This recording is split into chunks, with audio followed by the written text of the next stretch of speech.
네, 시작을 하도록 하겠습니다. 저는 오늘 이 주최를 맡은 한국해양대학교 임종세 교수입니다.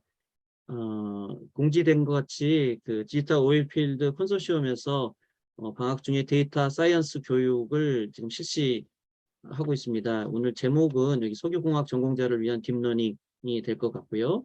그다음에 오늘 이틀간 우리 강의를 해주실 강사님은 한성대학교 AI 응용학과 지준 교수님이십니다.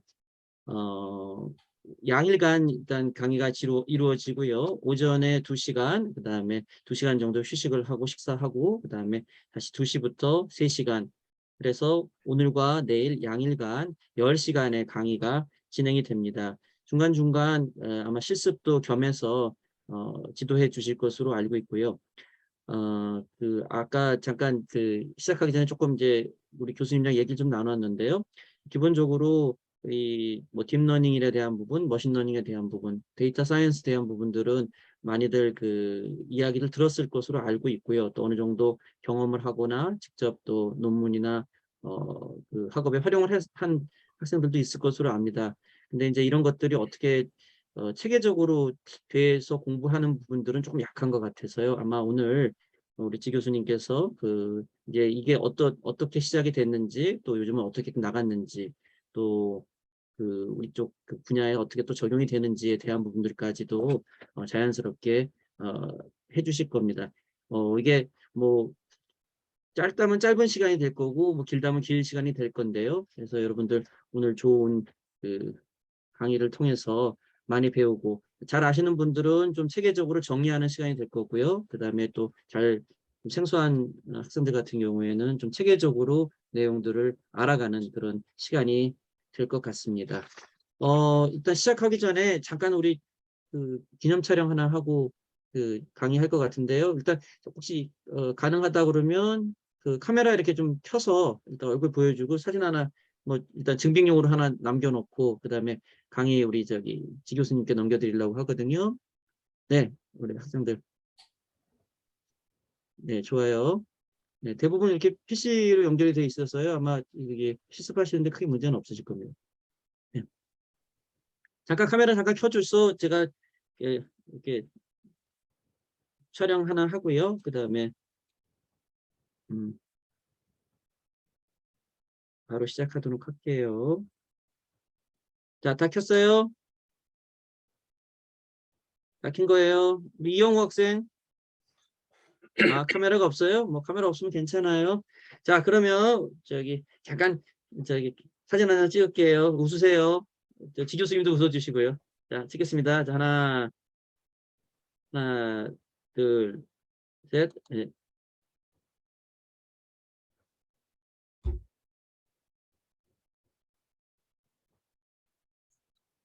네, 감사합니다. 그러면 바로 강의 시작하도록 하겠습니다. 우리 지 교수님, 그러면 마이크 받아주세요.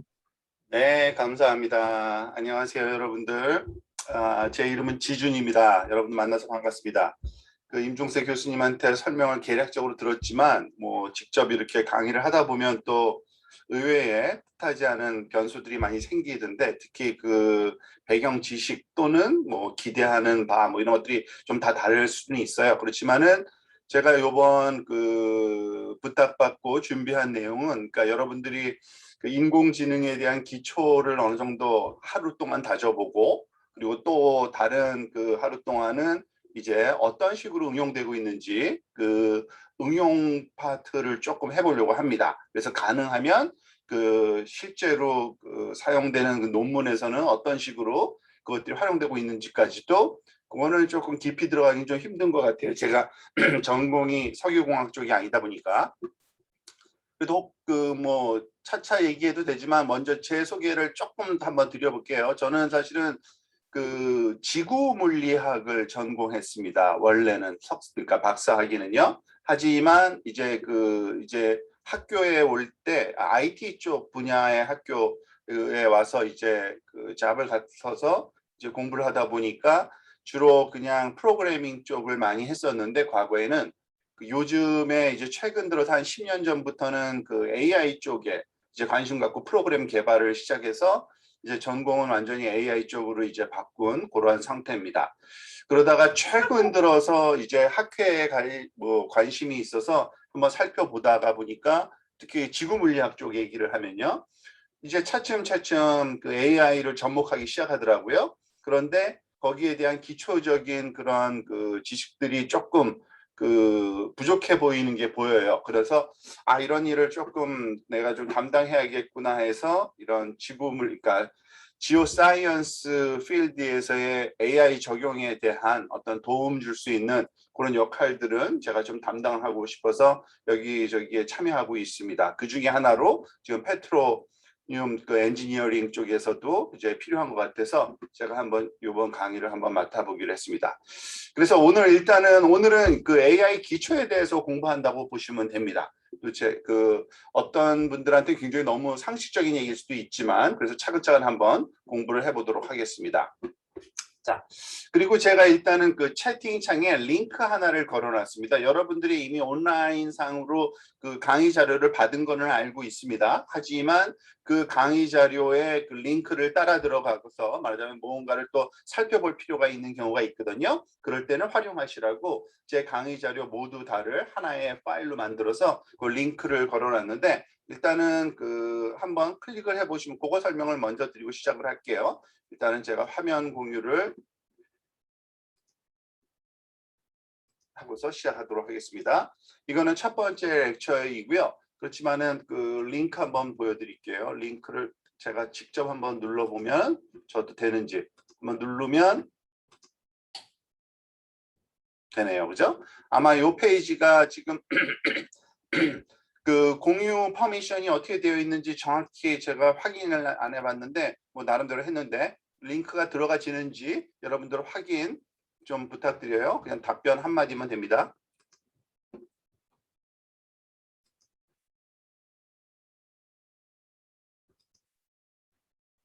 채팅으로 하셔도 되고 말로 하셔도 되고요. 링크 들어가지죠? 네, 됩니다. 네, 감사합니다. 그러면은 그 링크를 따라서도 모든 내용이 오늘 할 내용 4개의 파일과 나머지 그 내일 할 파일이 다 링크되어 있으니까 그 접속하시면 될 겁니다. 자, 그럼 첫 화면 이제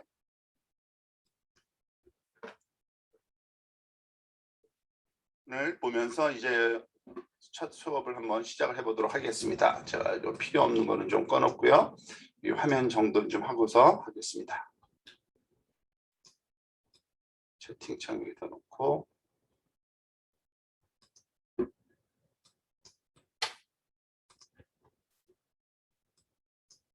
자, 첫 시간은 그 오전 시간에는 인공지능의 이해, 인공지능이란 뭔가에 대한 정의에 대해서 다시 한번 살펴볼 거고요. 그리고 그 인공지능의 역사에 대해서 살펴볼 겁니다. 어떻게 보면 왜 저런 걸 하지 싶을 수도 있는데 사실은 인공지능의 역사가 인공지능의 기초적인 그 내용을 살펴보기에 아주 딱 좋은 발전 과정을 거쳤기 때문에 그걸로 저는 많이 설명을 하거든요. 그래서 그거에 기초해서 우리가 오전 수업을 같이 한번 해보도록 하겠습니다.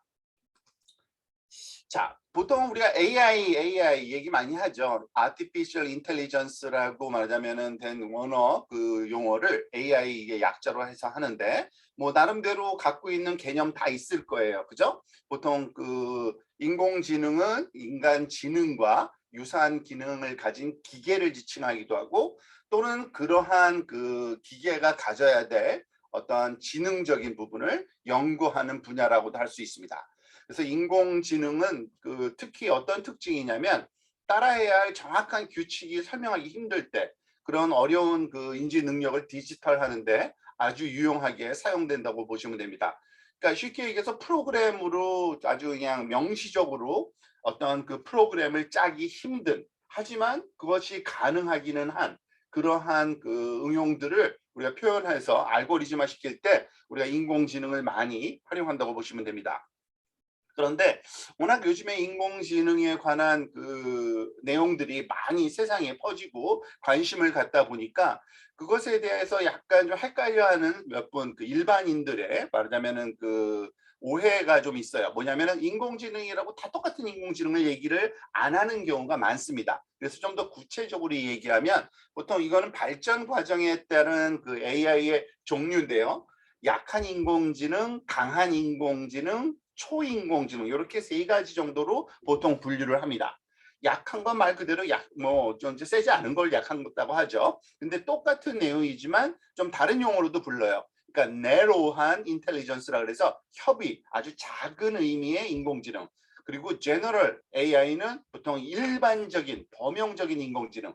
그런 거를 보통 강한 인공지능이라고 합니다. 그리고 초인공지능은 보통 우리가 슈퍼 그 인텔리전스를 번역한 건데, 그러니까 우리가 아직까지는 사실은 그 존재도 잘 몰라요, 뭔지도. 그렇지만은 그런 단계까지도 있다라고 보통 생각을 합니다. 자, 그런데 사실은 제일 중요한 거는 요즘에 얘기하는 AI는 그 중에 가장 약한 단계, weak AI를 얘기하는 게 요즘 말하는 AI입니다. 우리가 같이 공부해 볼 모든 기술들은 다 weak AI에 속한다고 보시면 됩니다. 이 weak AI의 특징은 학습에 기초를 하고 있습니다. 보통 우리가 머신러닝이라고 이따가 다시 또 한번 살펴볼 건데, 어떤 그 인공지능의 말하자면 학문 분류를 차근차근 말하자면은 구체적으로 하다 보면은 이런 머신러닝 단계, 그 다음에 딥러닝 단계 등등으로 나가는데, 그 머신러닝을 활용한 그러한 인공지능을 우리가 보통 weak AI, 약한 인공지능 또는 협의의 인공지능 이렇게 생각을 하시면 됩니다. 여기에 이 자료 자체도 제가 그 가져온 자료도 사실 최근에 만들어진 건 아닌 것 같아요. 그저 예전 건데 몇 년 된 건데 뭐 시리, 알렉사, 코타나 이런 식의 말하자면은 그 자동 그 응답 기능을 갖춘 어떤 비서 서비스 그런 것들이 다 사실은 그 머신러닝으로 학습된 그러한 응용 분야거든요. 그런 것들을 weak AI라고 하고요. 그것이 더 발전한다면 사실은 아직까지도 구체적이지는 않아요. 사실은 그렇지만은 더 발전한다면은 사람 정도는 할 수 있겠구나라고 얘기를 하는 게 보통 그 이해를 기초에 둔 그런 머신 그 인텔리전스 기초의 스트롱 AI가 나타날 거다, 강한 인공지능 나타날 거다라고 보통 얘기를 하고요. 그리고 그게 더 발전되면 그러니까 훨씬 더 뛰어넘는 그 자아를 갖고 있는 그러한 그 인공지능도 나타날 것이다라고 얘기를 합니다. 사실 이런 얘기는 그 우리가 캐주얼하게 얘기할 때 그 비전공자들이 말하자면은 그 채팅할 때 많이 관심을 갖는 분야지, 실제로는 우리는 별로 이런 걸 그 AI 전공자들은 거의 신경을 안 쓰지도 않습니다. 왜냐하면은 있지도 않은 거거든요. 상상 속에서 지금 하는 거기 때문에. 그래서 거기에는 너무 관심을 둘 필요는 없다고 저는 생각해요. 강한 인공지능, 슈퍼 인공지능 그런 거는 실제 기술이 나타나기까지. 왜 그러냐면 사실 여기에 그 그래프로 지금 표현되어 있는 게 그런 지금 그 현재 상황을 좀 얘기하고 있는 건데요. 슈퍼 인텔리전스를 하나의 커다란 제가 요걸로 하는 걸 까먹었네요. 레이저 포인터로 슈퍼 인텔리전스를 커다란 동그라미 하나라고 보면은 사실은 그 제너럴 AI는 할 수 있는 그 응용 측면에서 훨씬 더 작은 규모고요. 그리고 제너럴 AI가 뭔지도 모르지만 어쨌든 그게 있다고 하면은 우리가 지금 하고 있는 AI는 굉장히 그 중에 아주 지극히 일부분을 지금 하고 있긴 하는 겁니다. 그런데 중요한 거는 그러면 제너럴 AI로 가려면 어떤 일이 있어야 되느냐? 사실은 몰라요. 아직도 어떤 기술이 개발되어야지 제너럴 AI로 그 상황으로 진입하게 될지는 아무도 몰라요.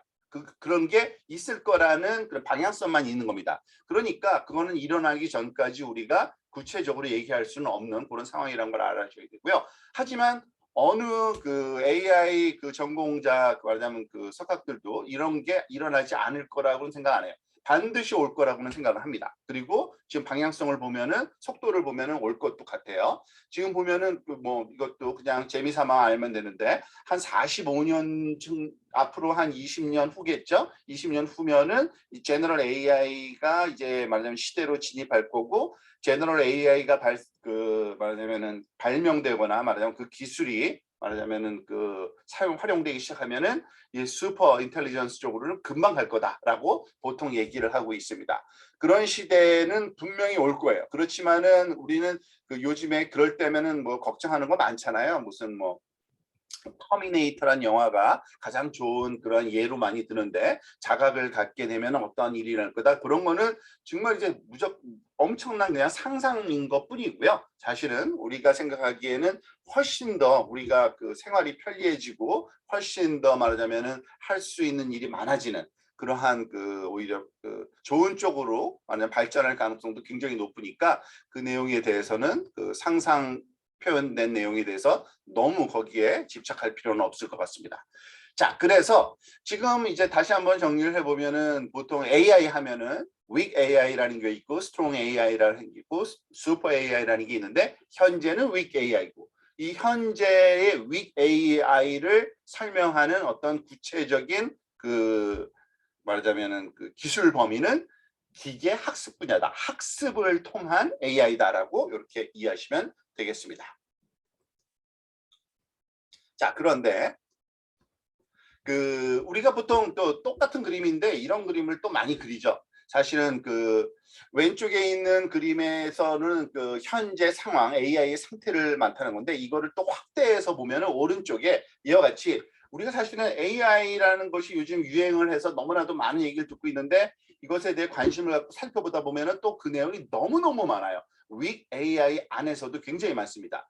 보통 AI라고 우리가 지금 하면은 보통 그 사람이 할 수 있는 지능적인 어떠한 그 행동 또는 그러한 그 활동을 그대로 컴퓨터로 구현하고 싶은 건데, 이것을 실제로 그러니까 컴퓨터적으로 프로그래밍적으로 구현이 가능하기 시작한 거는 사실 머신러닝 분야라고 볼 수 있습니다. 이 머신러닝 분야가 이제 등장을 하면서 이것을 실제 말하자면 그 구현할 수 있는 그런 방법들을 우리가 찾기 시작했다고 보시면 되고요.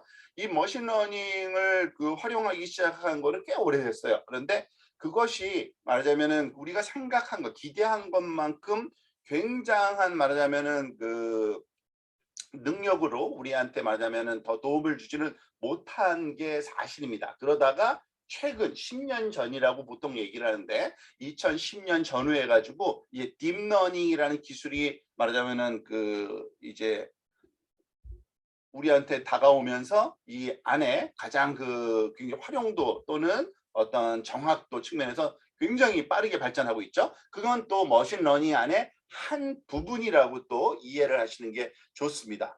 그래서 딥러닝 입장에서 보면은 뭐 머신러닝의 하나라고 보면 맞아요. 그런데 이게 용어적으로 그런 어떤 사회적인 어떤 합의가 어떤 학문적인 그런 그 합의하고는 전혀 다르게 활용되고 있거든요. 그래서 그것에 대한 여러분들이 그 차이를, 온도 차이는 정확히 좀 알 필요가 있습니다. 보통 그 머신러닝이라고 얘기하면은 사실은 아이러니컬하게도 딥러닝 기술을 제외한 나머지 AI 기술들을 사실 머신러닝이라고 요즘 많이 불러요. 그러니까 그런 그 의미가 좀 있다는 거, 그건 뉘앙스 문제인데 그런 건 좀 이해하시고 여러분들이 그 기술 설명을 좀 들으실 필요가 있습니다. 그 내용에 대한 내용은 그 AI 히스토리를 공부하면서 차근차근 한번 해보겠습니다.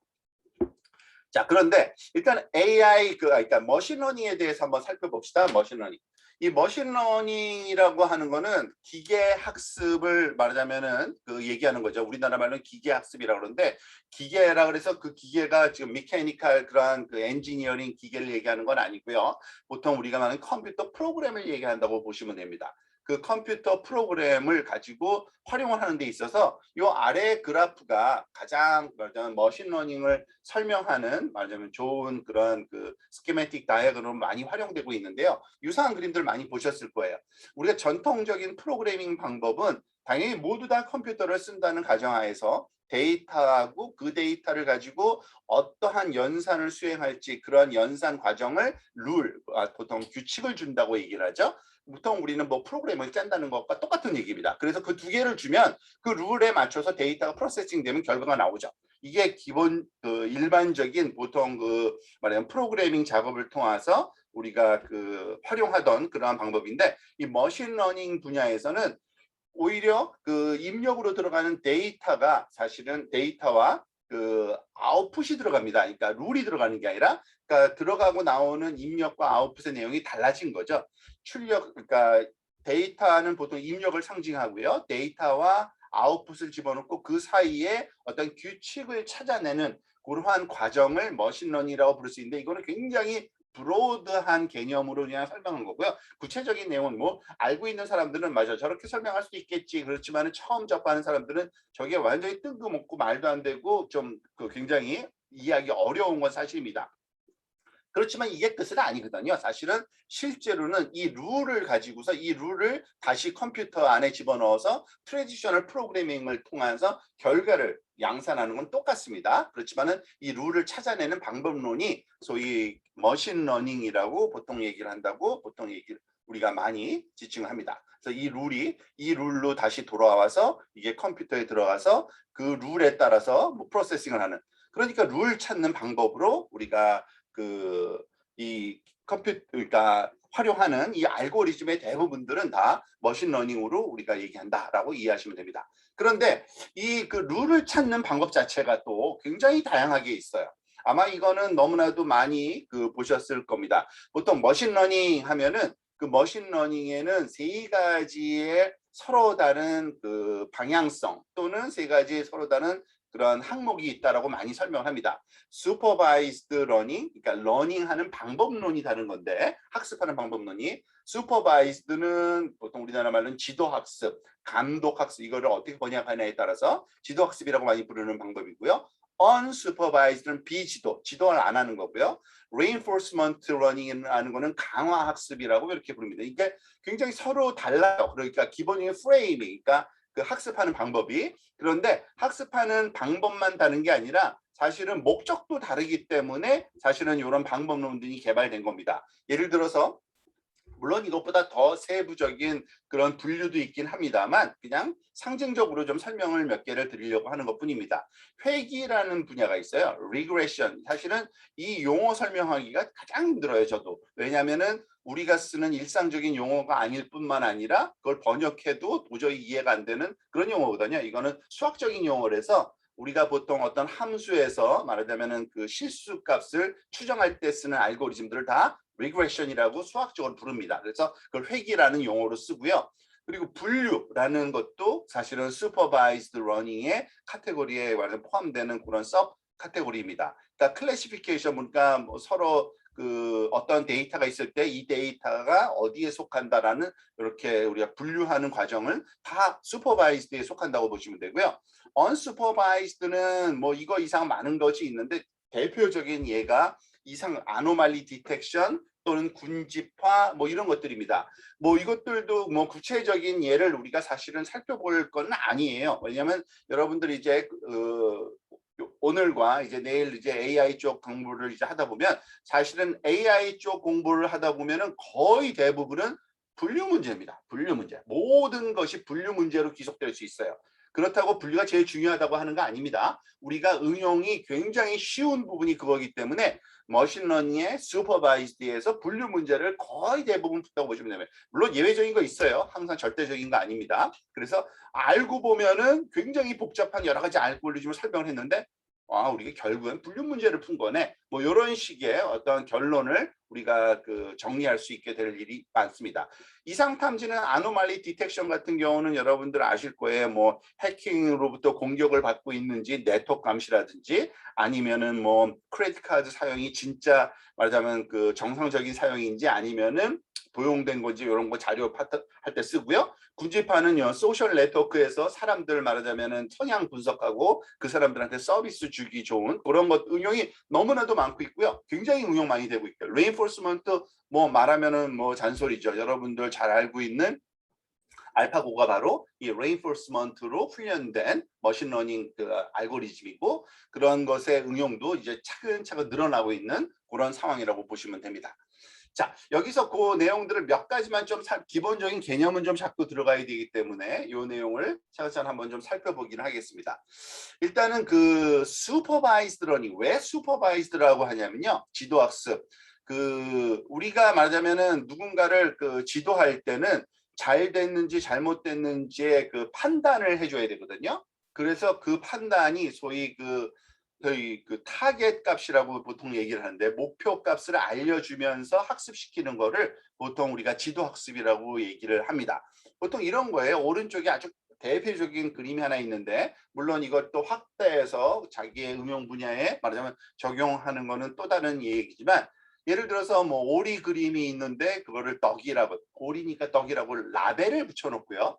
또 오리 다른 종자의 오리를 주고서 떡이라고 이제 또 이것도 오리라고 라벨 붙여놓고, 토끼 사진을 주고서 여기다가는 나 떡이 아니다. 그리고 고슴도치도 나 떡이다라고 한 다음에 이러한 그 쌍으로 보통 이럴 때 그 왼쪽에 있는 데이터들은 인풋이라고 하고요. 오른쪽에 있는 그 같이 라벨 붙어 있는 거를 쌍으로 붙어 있는 거를 라벨이라고 하는데, 라벨이 붙어 있는 데이터를 가지고 학습을 하는 그러한 알고리즘들을 다 그러니까 supervised learning이라고 합니다.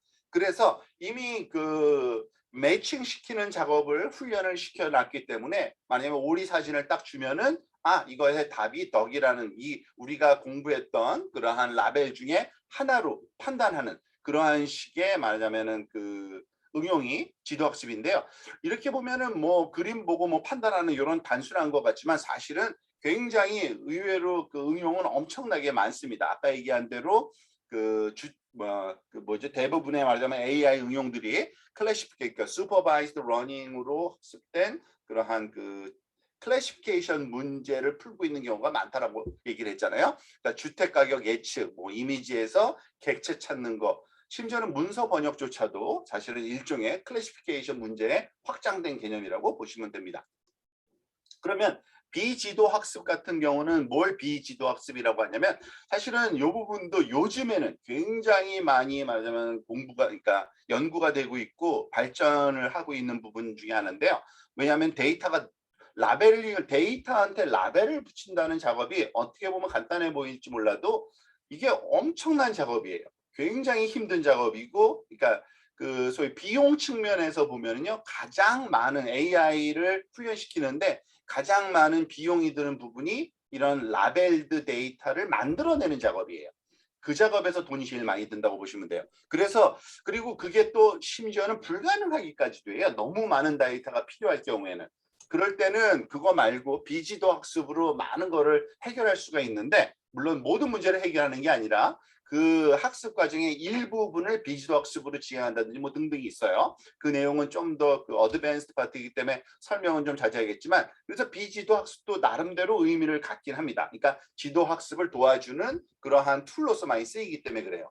이런 겁니다. 사실은 다양한 종류의 데이터, 지금 그 뭐 오리 2마리, 뭐 토끼 하나, 뭐 이런 데이터를 준 다음에 얘네들을 그 자동적으로 만약 카테고라이제이션을 한다고 보시면 됩니다. 보통 우리가 영어로는 클러스터링이라는 용어를 많이 쓰는데, 군집화한다는, 왜냐하면은 이게 그 멀티 디멘셔널 스페이스의 데이터들은 포인트들이기 때문에 그것들을 이렇게 뭉쳐주는 역할을 하는 거거든요. 그래서 클러스터링 알고리즘이라고 하는데, 비슷한 그 데이터들은 비슷한 거다라고 이렇게 묶어주는 역할, 이런 것들은 다 비지도 학습이고, 이 비지도 학습도 어마어마한 응용과 말하자면은 그 방법론이 개발되고 있다고 보시면 됩니다.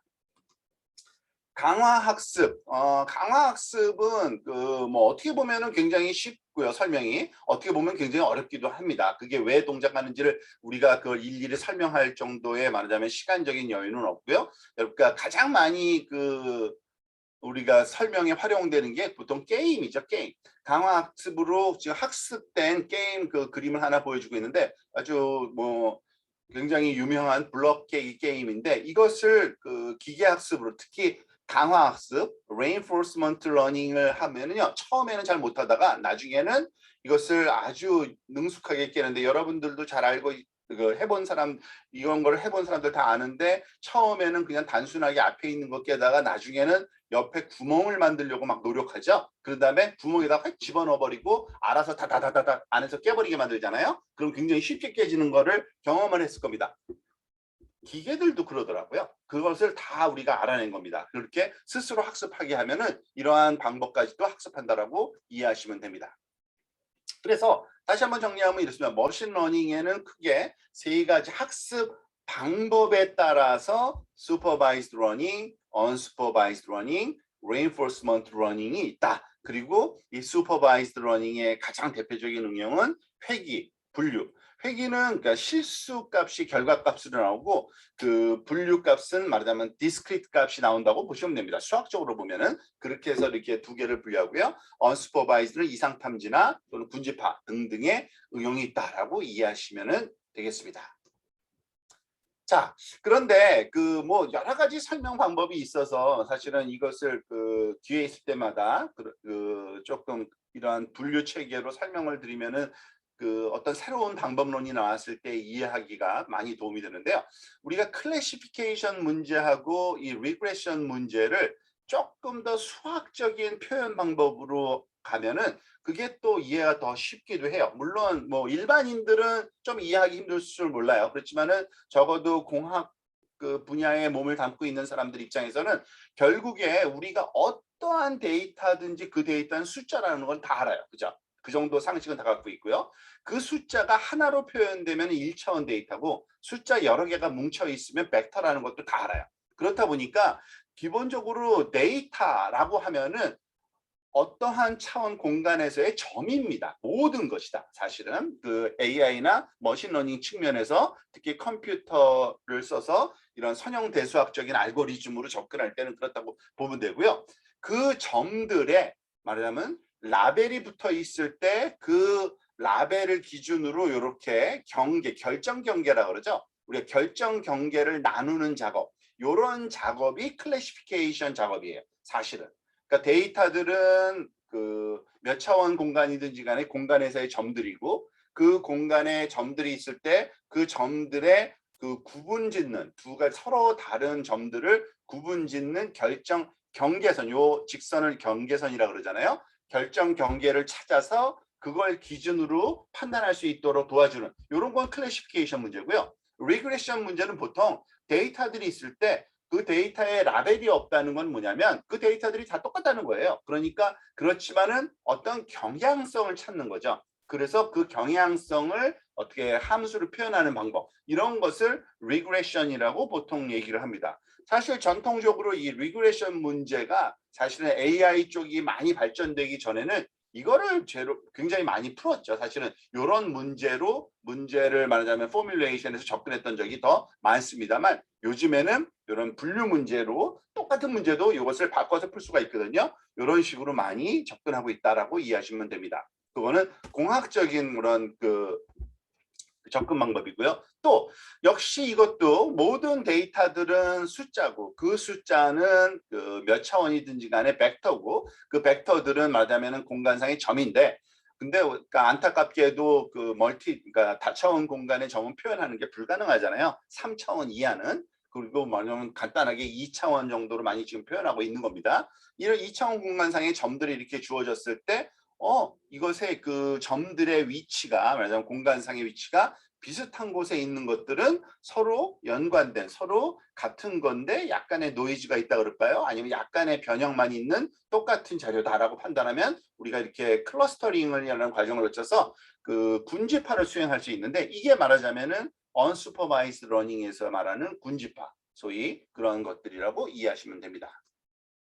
그리고 이상 감지 같은 것도 사실은 이런 측면에서 보면은 그렇게 별 다른 게 아니에요. 보통 데이터들이 분포할 때 어딘가에 모여 있게 되는데 그 모여 있는 그 말하자면 틀 안에 존재하는 것들은 비슷한 자료지만 왠지 모르게 그 틀과는 다른 전혀 동떨어진 위치, 뭐 이런 기하학적인 모양으로는 거리고, 그러니까 그 설명으로는 거리고 그림에서만 직관적으로 봐도 얘는 뭔가 조금 잘못된 그런 그 엉뚱한 곳에 위치하는 거잖아요. 이런 점들을 찾아낸다라고 보시면 되는 겁니다. 그게 보통 이상 감지에서 한다고 보시면 되는 겁니다.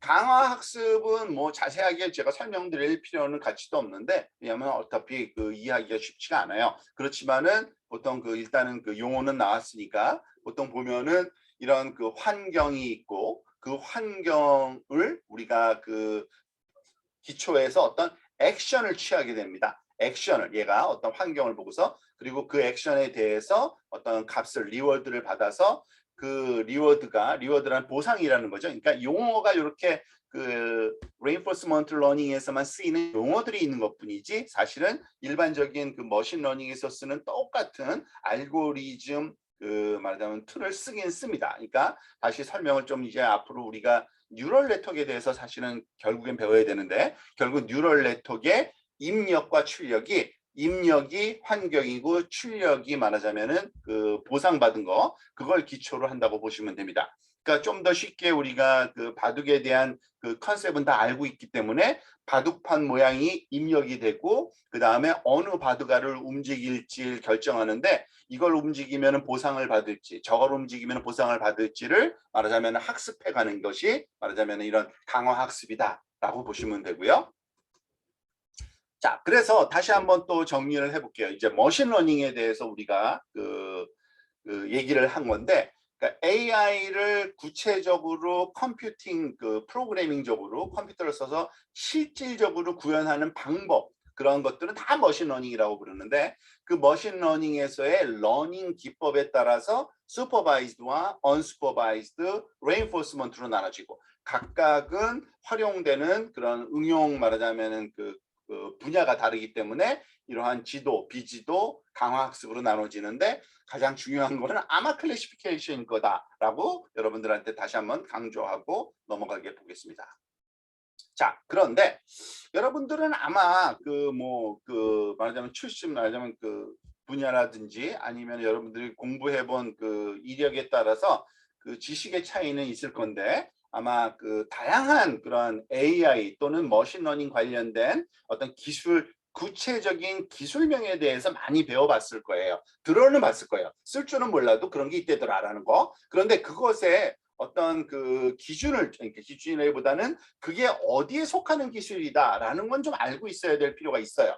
왜냐하면 저도 그 보니까 약간 좀 그거에 대해서 굉장히 헷갈려하는 사람들이 많다는 거를 제가 느꼈거든요. 뭐냐면 아까 우리가 설명한 전체적인 그 소위 발전 단계별 인공지능 카테고리 예를 들어서 슈퍼 인텔리전스가 모든 걸 포함하고 있고요. 그 안에 제너럴 AI, 그 범용 AI 이거는 아직까지는 이루어지지 않았지만은 그 기술 안에 속한 작은 기술인 지금 네로 그 AI 기술 협의회 그리고 약한 인공지능 기술이 말하자면 지금 우리가 하고 있는 기술이라고 보시면 되는데 그것을 말하자면 실질적으로 이론적인 게 아니라 진짜 구현하는 그런 리얼라이제이션하는 방법론은 모두 다 머신러닝이라고 부른다 그랬어요. 그리고 조금 전에 설명한 대로 이 머신러닝 안에는 슈퍼바이즈드 러닝과 언슈퍼바이즈드 러닝과 레인포스먼트 러닝 학습 방법에 따라서 세 가지가 있다고 얘기를 간단하게 설명했는데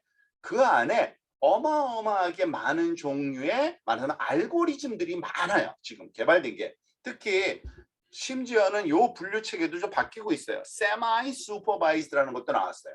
심지어 왜냐하면은 이거는 그 말하자면 학습을 말하자면 지도하는 것도 아니고 그렇다고 지도하지 않는 것도 아니고 애매한 그런 설명하기가 좀 애매한 그러한 분야가 있거든요. 이것이 굉장히 또 많이 활용되고 있는데 심지어는 그렇고요. 특히 여기에 그 하늘색 박스로 쓰여 있는 것들이 소실 말하자면 소위 말하는 그 머신러닝 기술명들이에요. 아마 한번 읽어볼까요? 예를 들어서 여기 왼쪽 상단에 로지스틱 리그레션이라는 기술이 있고요. 그 옆에 SVM이라는 게 있고요.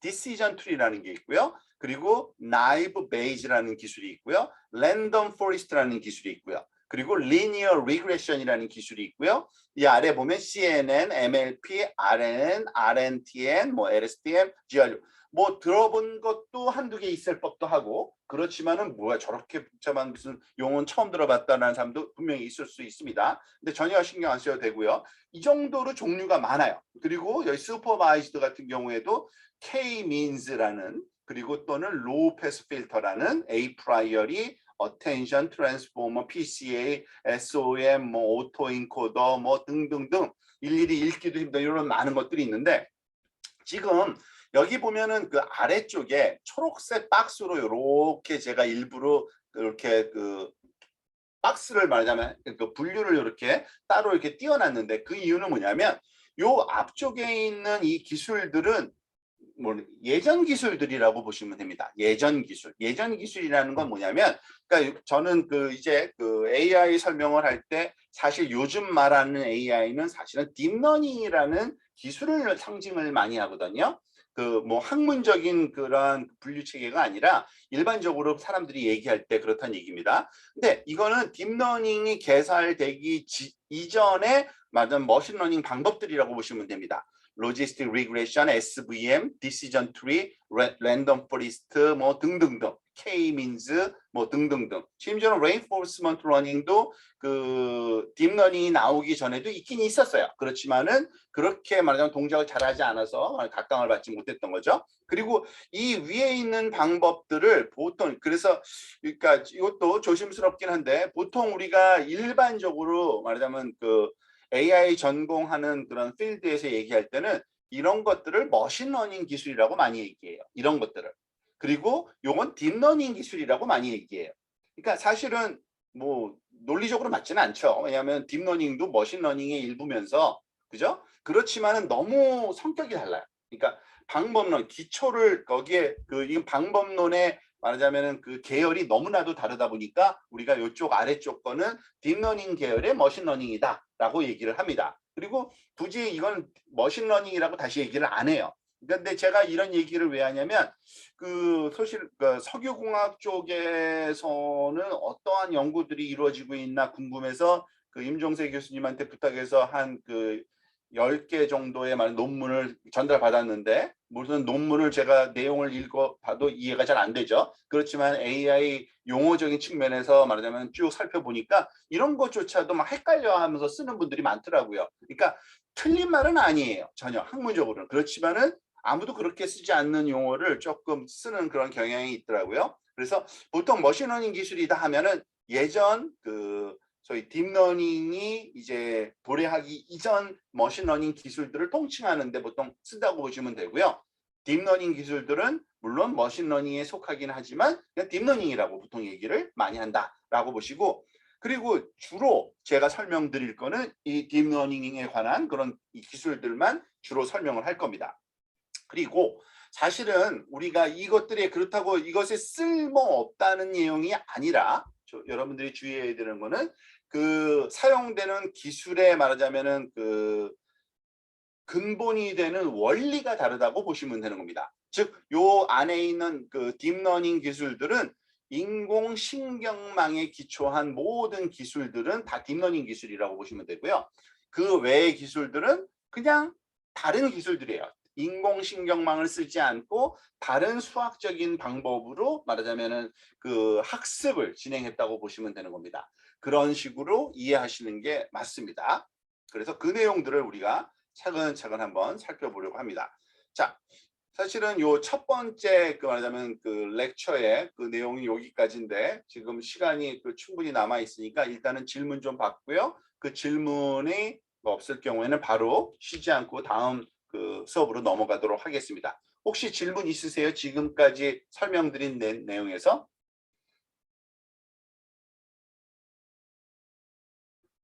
그리고 그 질문하는 걸 주저하지 마십시오.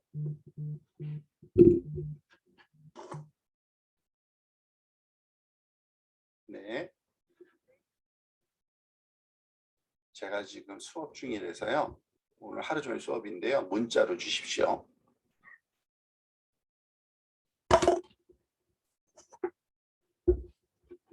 아무도 질문 없으세요? 사실 너무 뻔한 얘기를 해서 질문이 없는 게 당연하기는 합니다. 자, 그럼 바로 이제 넘어가도록 할게요. 우리가 그 인공지능의 역사 부분으로 한번 넘어가겠습니다. 자, 역사를 꼭 알 필요가 있을까 싶지만 들어보면은 여러분들 알아야 되는구나라고 생각할 겁니다. 그러니까 그 인공지능의 역사라고 얘기를 하면서 사실은 인공지능 얘기를 안 하고 인공신경망 얘기만 할 거예요. 사실은. 여러분들 그 용어를 명확히 하셔야 되겠죠? 인공지능 안에 분야가 많지만 딥러닝이 사실 요즘 대세인데 그 딥러닝의 기초를 이루는 기술은 인공신경망 기술이고 사실은 인공지능의 역사를 공부할 이유가 인공신경망의 발전 과정을 좀 알 필요가 있기 때문에 그래요. 그게 말하자면은 그 인공신경망을 이해하는데 아주 도움이 많이 됩니다. 자, 볼게요. 이것도 뭐 다시 한번 그 여기서 한번 그 전체적인 그 기술 용어의 어떠한 그 탁선엄이라 그래야 되나요? 그 말하자면 체계를 한번 살펴보면 이렇습니다. AI 안에 머신러닝이 있고 머신러닝 안에 딥러닝이 있는데 이제는 타임 그 소위 축이 나왔죠. 그러니까 시간축으로 한번 시간적으로 한번 살펴볼게요. 이게 굉장히 오래된 말하자면은 그런 컨셉입니다. 1950년대부터 보통 시작했다고 얘기를 해요. 인공지능 얘기가 처음 등장한 거고 그런데 어쨌든 그것을 얘기가 말하자면 이런 그 개념만 잡히다가 한 80년대 실제로 시작된 건 또 뭐 길지도 않아요. 그죠? 그 머신러닝으로 이거를 그 직접적으로 구현을 해보기 시작한 거는 한 40년 전이라고 보시면 되고요. 그런데 한 30년 동안은 그렇게 큰 말하자면 도약을 하지 못하다. 그러니까 범용적으로 많이 쓰인 건 사실이에요. 우리가 여러분들 저도 그 꽤 오래 전에 그 학위를 받았기 때문에 그 과정에서 발전되어 온 많은 기술들이 다양하게 사용된 건 사실입니다. 그런데 아주 그냥 사회 전반적인 도약을 할 정도의 그런 그 큰 발전은 없었는데 어쨌든 한 10년 전부터 아주 새로운 기술이 도입된 거죠. 딥러닝. 그게 말하자면 이런 타임 스케줄이라고 보시면 됩니다. 그런데 우리가 보통 이 그 AI, 머신러닝, 딥러닝이 안으로 들어가면서 구체화시키면서 지금 설명을 드리고 있는데 사실 딥러닝이라는 거는 사실은 그 알고 보면 실체는 심층 신경망 학습을 한다고 보시면 되는 거고요. 그러니까 이 딥이라는 단어가 나타내는 게 이따가 또 더 구체적인 설명이 되겠지만은 신경망을 깊게 한다는 의미의 딥이거든요. 그래서 그걸 학습하는 거고 그 딥, 깊게 한다는 게 뭐냐? 사실은 신경망의 구조를 다층, 신경망을 여러 층으로 만든다는 건데 그 여러 개가 많아지면은 그게 말하자면 그 심층 신경망이 돼서 심층 신경망 학습이 바로 딥러닝이다 라고 보시면 되는 겁니다. 이것에 대한 구체 이게 뭘 말하는 거고 이게 왜 그런 거고 이게 어떻게 동작하는지를 말하자면 우리가 오늘 하루 종일 배워본다고 보시면 되는 겁니다. 자, 그래서 그 신경망에 대한 그 설명을 조금 드려야 됩니다. 아마 뭐 너무나도 많이 설명을 들었을 수도 있을 것 같아요. 우리가 인공신경망을 영어로 원어로 얘기하면 Artificial Neural Network인데 Artificial은 인공적인 거니까 빼버리고요. 네트워크도 망이니까 빼버리고요. 결국은 Neural, 사실은 이거 형용사로 썼지만 뉴런, 신경을 얘기하는 거예요. 신경세포. 신경세포를 인공적으로 만들어서 네트워크를 만드는 거를 인공신경망이라고 부르는데요. 그러니까 뉴런 하나를 이해를 해야 됩니다. 이거는 진짜 이거 아이디어를 여기서 얻어서 시작한 거는 사실이에요. 그러니까 50년 전에 AI를 말하자면은 50년 전이 아니죠. 1950년대 얘기하는 겁니다, 진짜. 그때 말하자면 처음 나왔을 때 사람들이 말하자면 이런 방법을 한번 해보자라고 나온 얘기가 이거예요. 그 물론 이거는 뭐 그 뭐죠 컴퓨터 사이언티스트라기보다는 그 바이올로지 측면에서 접근을 먼저 했겠죠. 그 뇌세포가 동작하는 원리를 연구하다가 그 뇌에는 굉장히 많은 똑같은 종류의 그 신경세포들이 그러니까 뭉쳐져 있고 그 신경세포 하나하나가 알고 보니까 이렇게 생겼고 이렇게 동작하다는 거예요. 이게 말하자면 신경세포인데 신경세포를 말하자면 그래픽하게 좀 더 이렇게 스키매틱하게 그린 것 뿐인데요. 지금 여기 그 큰 덩어리가 잠깐만요. 요거를 또 여기서 따로 켜야 되는군요. 여기 덩어리가 이게 신경세포예요. 그런데 신경세포에 보니까 삐쭉삐쭉 가지들이 많이 뻗어나와 있다는 거예요. 그리고 또 다른 가지가 하나는 굉장히 긴 가지가 하나 있고 이 작은 잔잔한 가지들은 주변 세포들하고 연결되어 있는데 그 주변 세포들로부터 어떤 전달을 받습니다. 그 소위 신호를 전달받는다는 걸 알았어요. 그러니까 주변 세포로부터 이런 가지를 통해서 어떤 정보를 전달받는다랄까요? 생물학적으로 그러니까 그 살펴봤을 때는 어떤 전기적인 신호를 전달받는다 그래요. 근데 그 지금 빨강색 그 별이 말하자면 그 전달받은 전기적인 신호의 흐름을 얘기하는 건데 이 전기적인 신호를 전달받은 다음에 이 안에서 사실은 여기 하나만 연결되어 그렸지만 실제로는 이 주변에 수십, 수백, 수천 개의 주변의 세포들과 연결되어 있어서 여러 곳에서 전달받은 전기 신호를 갖고 있다가 그 전기 신호가 일정한 크기 이상이 되면은 반응을 하는 거예요. 그냥 다른 곳에다가 전기를 한번 삑 하고 또 뿌려주는 겁니다. 얘가 그러한 역할을 한다는 걸 알았어요. 그래서 뭐 이 용어를 우리가 구체적으로는 알 필요는 없지만 이런 거는 입력받는 거를 dendrite, 그리고 이렇게 출력되는 거는 엑손이라고 부르고 요건 세포체라고 부르는데, 이거를 수학적으로 한번 묘사해 보자는 거죠. 그게 말하자면 첫 시작입니다. 수학적으로 묘사한다는 얘기는 뭐냐면은 물리적인 양을 숫자로 표현하는 게 수학적인 거거든요. 물리적인 양을 전달되는 그 전기 신호든 어떤 화학적인 반응이든 간에 그것의 세기를 말하자면은 그 숫자로 표현하는 게 말하자면 수학적인 모델링이라고 얘기를 합니다. 그리고 그것들의 관계를 어떤 수식으로 표현하는 거죠. 연산으로. 연산이래봤자 더하기 빼기 곱하기 나누기나 아니면은 뭐 몇 가지 특별한 함수 말고는 없어요. 자, 그런데 그래서 그거를 이런 식으로 많이 표현합니다. 세포 하나를. 즉, 이 동그라미는 보통 그 말하자면 어떤 숫자라고 이해하시면 되고요. 그 숫자에 말하자면은 그 적용되는 그러한 그 연산 같은 것도 거기에 설명을 포함한다고 보시면 되는데, 예를 들어서 왼쪽에 있는 요 동그라미 쭉 버티컬하게 늘어나 있는 게 이게 입력이라고 부르는 건데요. 그러니까 주변 세포에서의 전달되는 신호들의 크기죠. 그래서 뭐 m개가 연결되어 있다 그러면 x1, x2, x3에서 xm까지 가는 거고요. 그런데 그것들이 이 세포 안에 들어와서 다 합해진다는 거예요.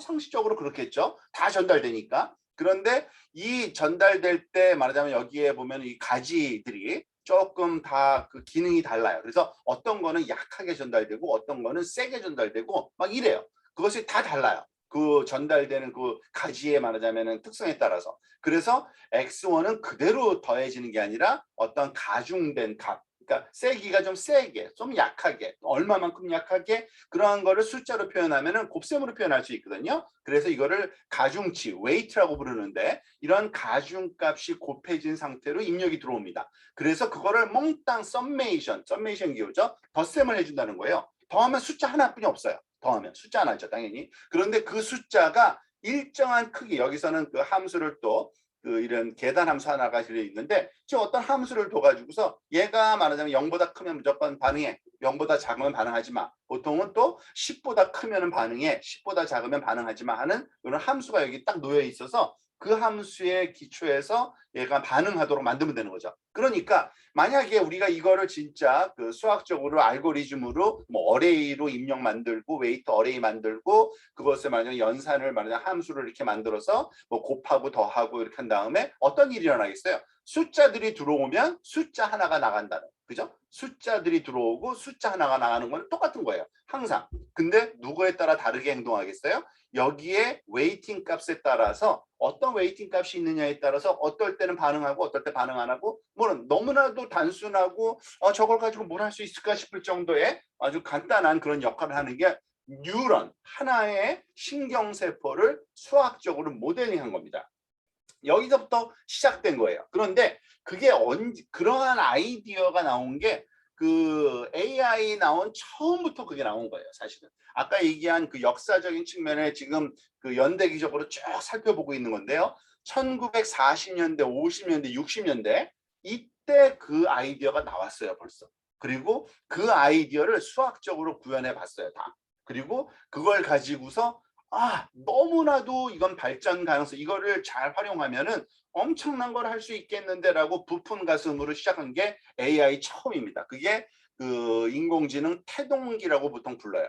그런데 문제는 바로 말하자면 또 그 우리가 거기 문제에 직면하게 됩니다. 어떤 문제냐면 이 세포 하나 갖고서 할 수 있는 일이 어마어마해 보였는데, 조금이라도 복잡한 문제를 풀려 그러면, 그 복잡하다는 개념은 다시 설명드리겠지만 이걸로 가지고서 사람들이 해보니까 논리 문제는 풀릴 수 있는 거예요. 무슨 말이냐면 and, or와 not 이런 연산이 있잖아요. and 연산이라고 다 아실 거예요. 여러분들 true가 들어가면 true 그 중에 어느 하나라도 false가 들어가면 false 이렇게 나오게 하는 게 논리 연산인데, 사실 true, false라고 표현을 하지만 사실 수학적, 그러니까 컴퓨터에서 알고리즘을 이렇게 우리가 임플리멘트 할 때는 true를 숫자 1로 표현하고요, false를 0으로 표현하거든요. 그래서 1, 2이 들어가면 1, 또는 하나라도 0이면 무조건 0 이렇게 나오는 그러한 그 연산이, 그러한 알고리즘이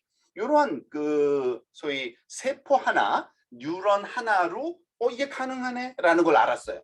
그런데 조금 욕심나잖아요. 그러니까 좀 복잡한 논리 연산인 그 소위 익스클루시브 오어라는 연산이 있어요. XOR라고 많이 표현하는데 여러분들 익스클루시브 오어 연산도 알 거예요 아마.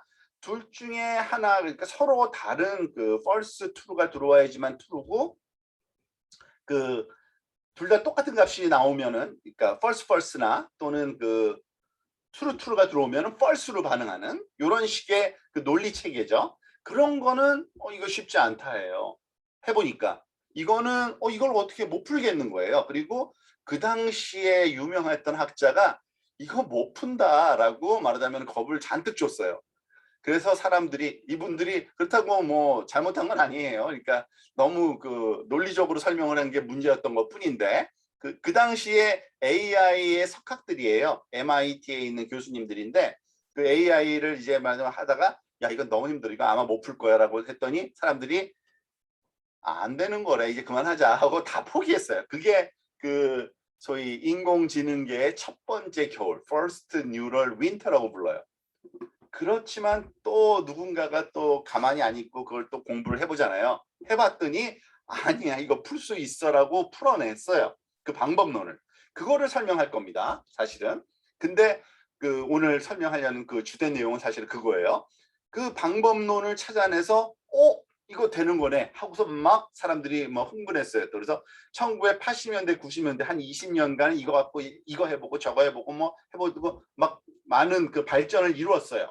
그런데 문제가 또 생겼어요. 문제가 뭐냐면은 이거를 하다 보니까 더 어려운 문제, 더 힘든 문제를 풀려고 하다 보니까 알고 보니까 이 그 네트워크를 복잡하게 구성해야 돼요. 복잡하게, 더 복잡하게. 근데 이유는 잘 모르겠는데 네트워크의 모양이 복잡하면 복잡할수록 이게 답이 틀린 거예요. 해결이 잘 안 되는 거예요. 솔루션이 안 구해지는 거예요. 왜 그런지도 또 이따 설명을 할 건데, 그래서 사람들이 실망을 하고 있는 사이에 그때 등장한 게 SVM이라는 알고리즘이에요. 이건 뭐냐면 서포트 벡터 머신이라고 뉴럴 네트워크하고 전혀 상관없는 알고리즘이에요. 그냥 선형대수학적인 말하자면 알고리즘인데 주로 클래시피케이션 문제 푸는데 그 두 개 서로 다른, 두 개뿐만 아니라 여러 개도 가능한데요. 서로 다른 그 라벨이 붙은 데이터들 사이에 결정 경계를 아주 스마트하고 정확하게 구하는 좋은 알고리즘이 개발됐어요. 그게 SVM이에요. 그래서 이거는 안 되는가벼 하면서 이쪽으로 다들 갔어요. 사람들이 SVM 쪽으로. 그리고 이거는 거의 뭐 신경도 안 쓰다가 바로 이제 10년 전쯤에 2000 그 말하자면 10년 전후에서 아니야 이거 잘 풀 수 있어라고 해서 방법들이 몇 개 나왔어요. 이거는 딱 한 가지 방법이라고 설명하기는 힘들어요. 딥러닝이라는 기술인데 어떠한 그 긴 그 네트워크를 풀 수 있는 방법론이 말하자면 그걸 개선할 수 있는 그 방법이 여러 개가 개발됐거든요. 그래서 어떠한 그 한 가지 방법 때문에 됐다고는 좀 힘들고, 물론 그 이정표적인 기술은 있어요. 그 몇 가지가 발명됨으로써 다시 이제 사람들이 이 그 딥러닝, 그러니까 신경망 기술들에 다시 돌아와서 이제 신경망 기술들이 점점점 발전하고 요즘에 굉장히 엄청나게 그 발전 속도가 진짜 이루 말할 수 없이 지금 그 발전하고 있는데요. 그 새로운 기술 도입되고 풀 수 있는 문제들의 영역의 확장 속도가 엄청나요. 그래서 지금 하고 있다라고 보시면 되고, 도대체 뭐가 문제였고 뭐를 해결한 거고 그 단계별로 그거를 공부해 보는 게 굉장히 중요합니다. 그게 바로 이 딥러닝을 이해하는 그러한 그 방법이기 때문에 그렇습니다. 그래서 처음에 태동기부터 한번 살펴볼 필요가 있습니다. 이거를 살펴보는 이유 중에 하나는 사실은 그 뉴럴 네트워크가 동작하는 원리를 이해를 못하면 이것에 기술이 이것도 할 수 있대 저것도 할 수 있대 말하자면 구현을 해서 말하자면 자기가 할 수 있는 단계가 와도 나중에 내가 이거 어떻게 한 거지? 라고 이해가 잘 안 될 경우가 많아요. 도대체. 왜냐하면 그 원리를 이해를 못하면. 그래서 이거를 알 필요가 있습니다.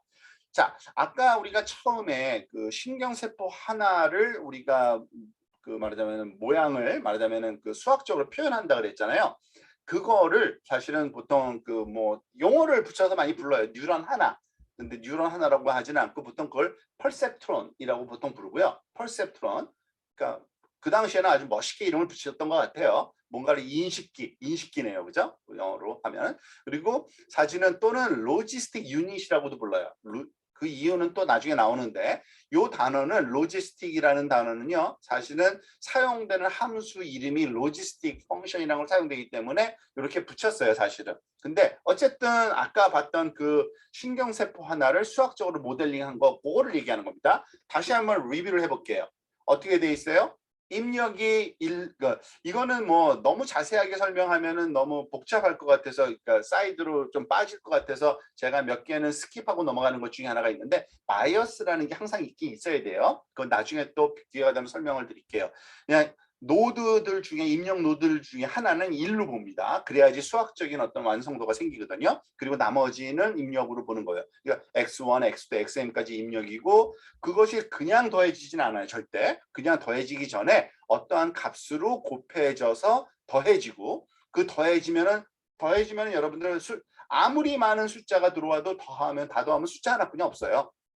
그런 그 뉴럴 네트워크를 이해할 때 여러분들이 조심조심하고 그러니까 하나하나 그 말하자면 명확하게 변하지 않은 말하자면 그 내가 뭘 하고 있다라는 걸 명확하게 이해할 때 주의해야 할 점 중에 하나가 이게 벡터인지 이게 스칼라인지 그거 하나만 이해해도 이해가 좀 쉬워져요. 그러니까 왼쪽에는 입력들이 여러 개가 들어오니까 벡터들이 들어온다고 보면 되고 그렇지만 여기 들어와서는 숫자 하나예요. 스칼라 값. 그냥 몽땅 더했으니까. 그죠? 그리고 숫자 하나를 함수에 집어넣으면 여러분 함수의 그 너무 함수도 그 모양이 아무리 복잡하도요. 입력에 출력이 있는 걸 함수라고 하는 건 아시잖아요. 수학적인 그 정의가 그거거든요. 뭐가 들어오든지 간에 나는 숫자 하나를 내. 근데 좀 변화된 걸 내. 이게 함수예요. 그러니까 그 함수의 모양만 이해하면 되는 거고요. 어쨌든 그 숫자 하나 또 다른 숫자로 변형돼서 출력된다고 보시면 되는 겁니다. 그게 하나의 뉴런이에요. 생각해보면 굉장히 간단하고 별로 이게 아니 이걸로 뭘 할 수 있을까 싶을 정도였는데 신기한 거는 그걸 가지고서 그러니까 이거를 그 그래픽하게 지금 주로 설명을 한 거가 그래픽하게 수학적으로는 그림을 그려놓는다고 이게 계산이 되지는 않잖아요. 사실은 어떤 그 변수에다가 숫자를 넣고 그 변수들에다가 연산을 수행해서 우리가 그 결과값을 출력을 하고 막 숫자를 나잖아요. 그 수학적인 그 말하자면은 그 뭐죠? 모델을 다시 한번 좀 구체적으로 설명하면 이래요. 여기다가 서브스크립트를 붙여놓는 이유는 입력으로 들어오는 숫자들이 너무 많으니까 그거를 첫 번째 거, 두 번째 거, 세 번째 거, 네 번째 거 이렇게 서브스크립트로 붙이고요. 그리고 웨이트에도 서브스크립트를 붙입니다. 왜냐하면 아래층자로 왜냐하면 너무나도 들어오는 거 많은데 그거 하나하나 다 다른 값을 줘야 돼요. 그러니까 얘는 0번째 거, 얘는 1번째 거, 웨이팅 값 다 이렇게 그 개수 맞춰서 그 인덱스를 붙이고요. 근데 여기에 썸메이션이라는 게 뭡니까? 결국에는 우리 이 정도는 수학도 아니죠. 산수죠. 사실은 대학생들한테는 보통 이거를 그 숫자 하나가 나오니까 그런 숫자를 G라고 이제 표현할게요. 이 숫자는 입력되는 x1 곱하기 w1 더하기 x2 곱하기 w2 더하기 xm 곱하기 wm 그리고 w0는 2 곱해져서 w0 곱하기 1 그래서 그냥 덧셈, 곱셈 한 것들의 덧셈 너무 복잡하니까 우리가 썸메이션 기호로 0부터 m까지 wi 곱하기 x 이게 사실은 뉴럴 네트워크에서 반이 뉴럴 네트워크는 딱 두 가지일 뿐이 아니에요. 뉴럴 네트워크가 생각보다 간단한 게 두 가지일 뿐이 아니에요. 몽땅 더하는 거 하고요. 그 다음에 그거를 어디다가 함수에다가 꼭 집어넣어서 그 결과값을 뽑아내요. 그게 다예요. 그 두 가지. 근데 이 함수는 어떤 식으로든지 간에 표현은 돼야 되잖아요. 그래서 사실은 지금은 뭐 다른 걸 많이 쓰긴 쓰지만 그 의미도 나중에 얘기하겠지만 그 당시 이거 처음 나왔을 때는 여러분이 생각하는 가장 간단한 원리를 함수로 구현하는 경우가 많았어요. 야, 얘가 g가 0보다 작으면은 0이라고 그러고 g가 0보다 크면 1이라고 하자. 이런 함수. 이런 계산 함수를 쓰자. 이렇게 생각을 했어요. 이게 말이 돼요, 사실은. 가장 말이 되는 거예요. 그죠? 얘가 0보다 근데 0이 아니라 뭐 어떤 다른 숫자라도 상관없겠죠. 얘가 7보다 크면 무조건 반응해. 하면 1이 삑 나가게 하는 거죠. 안 그러면 무조건 0 이런 걸 썼어요. 그런데 뭐 나중에 이제 또 이유가 밝혀지는데 이걸 쓰면은 이걸 확장해서 말하자면 더 이렇게 복잡한 걸 만들기 어렵다는 거를 수학자들이 알게 돼서 이런 계산 함수하고 비슷한데 요 사이가 보통 수학적으로는 여러분들 아마 미분이라는 말이 나오는 순간 이제 골치 아파지는구나 할 텐데 미분 별거 아무것도 아닌데 나중에 설명드리겠는데 이 사이에 말하자면은 그 경계가 그러니까 말하자면 값의 변화가 너무 급격하게 나타나면은 수학적으로 이걸 계산할 방법이 없어져요. 그래서 좀 부드럽게 변하는 함수로 얘랑 똑같이 생겼지만 부드럽게 변할 때 그러니까 0에서 1로 변하는데 계속 0이었다가 0 주변에서는 약간 좀 점점 커져서 점점 작아져서 1로 수렴하는 이러한 함수 모양을 만들어서 쓰자. 그때 썼어요. 그래서 그때 발견된 함수가 있어요. 그게 시그모이드 함수라고 불러요. 그리고 이렇게 생겼어요. 1 나누기 1 더하기 익스포넨셜 마이너스 g. 그러니까 입력으로 들어온 g 값을 여기 그 지수 함수의 그러니까 여기 지수 부분에 마이너스 지수로 사용하면은 이 값이 이렇게 변한다예요. 어떻게 변한다? g 값이 마이너스면 0이 나오고요. g 값이 플러스면 1이 나와요. 이 함수는 요 모양으로 나와요.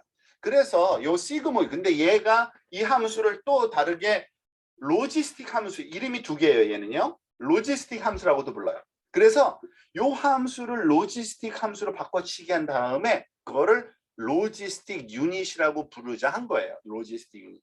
로지스틱 유닛이 뭔지 알겠죠, 이제? 그냥 뉴럴 네트워크 하나를 만들었는데 얘를 시그모이드 함수로 이렇게 바꿔치기 한 거를 로지스틱 유닛. 로지스틱 유닛은 최근에 사용된 거긴 한데 그 당시에는 그냥 이걸 썼어요, 진짜. 1950년대, 60년대는. 어쨌든 뭐 확장할 계획도 없었고 이걸 그냥 일단은 풀어야 되니까 이런 방법으로 많이 작업을 했다라고 하는 겁니다.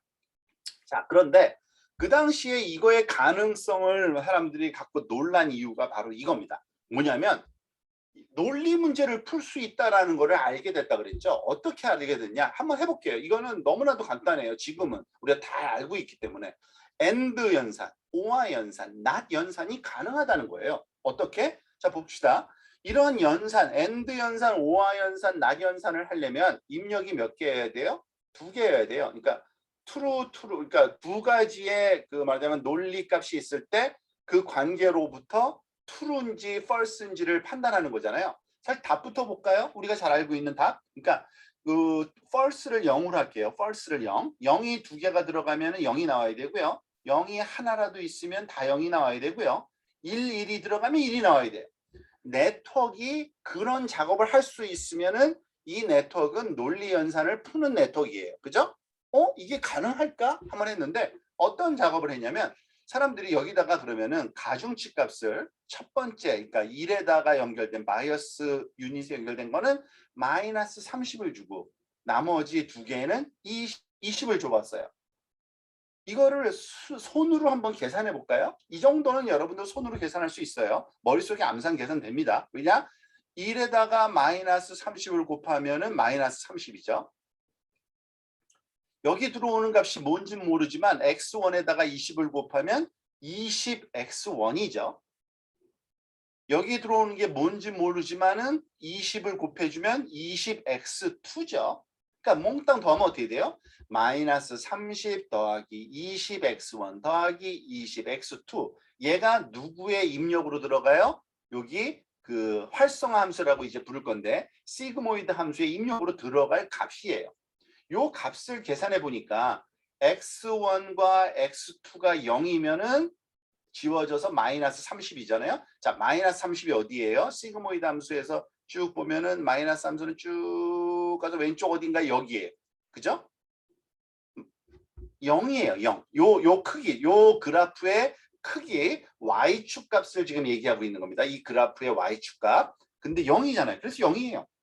그러면 하나만 x1은 그 1로 하면 어떻게 되냐? 그러면은 요거는 없어지지만 마이너스 10이네요. 마이너스 10도 0이에요. 다른 거가 1이어도 똑같이 마이너스 11에서 0이에요. 그러면은 둘 다 1로 주자. 그랬더니 1로 줘봤더니 어떻게 돼요? 마이너스 30 더하기 20 더하기 20 해서 40이니까 10이네요. 플러스 10. 시그모이드 함수의 입력으로 10이 들어가니까 오른쪽 어딘가에 6 다음에 7, 8, 9, 10 하니까 여기 위 어디네요? 1이에요. 1. 0001이 나오네요. 그러니까 얘는 우리가 그 로지스틱 유닛, 그러니까 신경세포 하나를 수학적으로 모델링해서 가중치 값을 이런 식으로 줬더니 얘는 논리값이 들어가면 AND 연산을 하는 거예요. 이게 다를까? 아니죠. 오화 연산도 하더라. 낫 연산도. 그런데 그러려면 어떻게 해야 되느냐? 오화 연산이 되게 하려면은 웨이팅 값을 바꿔주면 되더라 이거예요. 즉 마이너스 10을 주고 20, 20을 줬더니 이 함수식이 또 바꿔지겠죠. 마이너스 10 더하기 20x1 더하기 20x2가 들어가니까 논리값 x1과 x2가 뭐가 들어오냐에 따라서 어떨 땐 마이너스 10, 어떨 땐 10, 어떨 땐 30이 돼서 0 또는 111이 나오더라요. 이거 오화 연산이 되는구나. 알았죠? 낫 연산도 돼요. 심지어는 낫 연산. 신기하게. 낫 연산은 true가 들어가면 false로, false가 들어가면 true로 돼야 되잖아요. 그래서 사실은 입력 노드가 하나뿐이 없어요. 낫 연산은. 어떻게? 20, 그러니까 10과 마이너스 20을 주니까 되더란데 10 빼기 20 x1인데 x1이 0으로 들어가면은 10이니까 0이 1로 바뀌고요. 1로 들어가면은 값이 마이너스 20에서 0으로 바뀌어요. 그러니까 0이면은 1이 되고 1이면 0이 되다 이거예요. 결국에는 이 시그모이드 함수의 위치에 따라서 0 또는 1이 바뀌는데 그 위치를 적절하게 바꿔주는 역할을 이 W 값이 한다는 거죠. 그러니까 사실 여러분들이 학문하는 입장에서 이런 걸 아무도 모르던 사실이 있었는데 이런 걸 발견했으면 대박 친 거예요. 말 그대로. 그죠? 이거는 네이처감인 거예요. 그 당시에. 말 그대로. 네이처 논문감인 겁니다. 그리고 사실 그랬어요. 그래가지고 그걸 가지고 해보는 거죠. 근데 여러분들은 이제 더 우리가 많은 이해를 높이기 위해서 이거에 어떻게 이게 신기하네 그게 아니라 공학적으로 또는 수학적으로 저게 왜 되지? 이걸 알아야 돼요. 왜 되는지를. 그죠? 그런데 그거는 아주 생각보다 간단합니다. 사실은 저게 되는 이유가 있어요. 이 로지스틱 유닛 또는 얘가 하는 일은요. 바이너리 클래시피케이션 문제를 푸는 거예요. 새로운 용어니까 또 이상하죠? 클래시피케이션이라는 거는 이미 얘기했듯이 분류라는 거는 아는데 바이너리 둘 중에 하나로 바이너리 이진 분류라고 우리나라는 얘기하죠. 얘인지 J인지 A인지 B인지 true인지 false인지 맞았는지 틀렸는지 그러니까 둘 중에 하나를 결정하는 거예요. 그게 바이너리 클래시피케이션이고요. 아까 얘기를 살짝 했는데 클래시피케이션 문제는요. 알고 보면은 결정 경계 찾는 거예요. 리니어 디시전 바운더리를 찾는 거예요. 자, 이제 좀 복잡해 보이긴 해요. 사실은 선형대 수학적으로 다 배운 걸 텐데 그렇지만은 이걸 서로 그 공학적인 것 또는 응용적인 거를 서로 연결시키는 건 또 다른 스토리이기 때문에 지금 그거를 제가 좀 도와드리려고 하는 것 뿐입니다. 자, 보세요. 지금 우리가 아까 풀었던 문제가 뭐였는지를 한번 볼게요. 로지스틱 유닛에서 한 게 입력 x1과 x2가 들어와서 y 값으로 말하자면 하나의 값으로 결정됐잖아요. 그죠?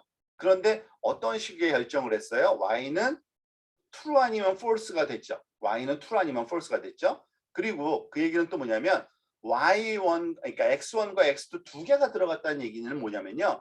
x1으로 뭐가 들어갈 수 있냐면 뭐든지 들어갈 수 있어요. 사실은 x1은 어떤 숫자든지 넣을 수 있어요. 그죠? 옆에 미친 세포가 있어가지고 1, 0을 집어넣는 게 아니라 뭐 난 36,578을 집어넣을 수도 있고 그죠? 어떤 애는 마이너스 32,6,800 뭐 그런 숫자를 넣을 수도 있겠죠. 그런 일은 드물겠지만 그런 어떻든 두 개의 그 노드가 있다는 건 두 개의 숫자가 들어간다는 얘기거든요. 근데 사실 두 개의 숫자가 들어가서 하나의 숫자가 나온다는 거는 우리가 선형대 수학적으로 봤을 때 이런 거예요. 사실은 이런 그 x1 축 첫 번째 노드에서 들어올 수 있는 숫자의 종류를 무한정으로 보는 거고요. x2축 그것과 수직되게 또 다른 노드에서 들어올 수 있는 그 숫자가 무한정으로 많아요.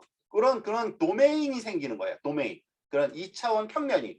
그런데 결과값은 딱 하나가 나와요. true 아니면 false. 그러니까 true인 영역과 false인 영역을 나누어주는 경계선만 가르쳐주면 되는 거예요. 경계선만. 근데 그 경계선을 어떻게 찾느냐?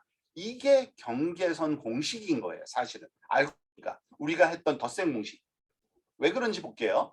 지금 여기에 그 덧셈, 여기에 들어와서 덧셈은 어떻게 이루어져요?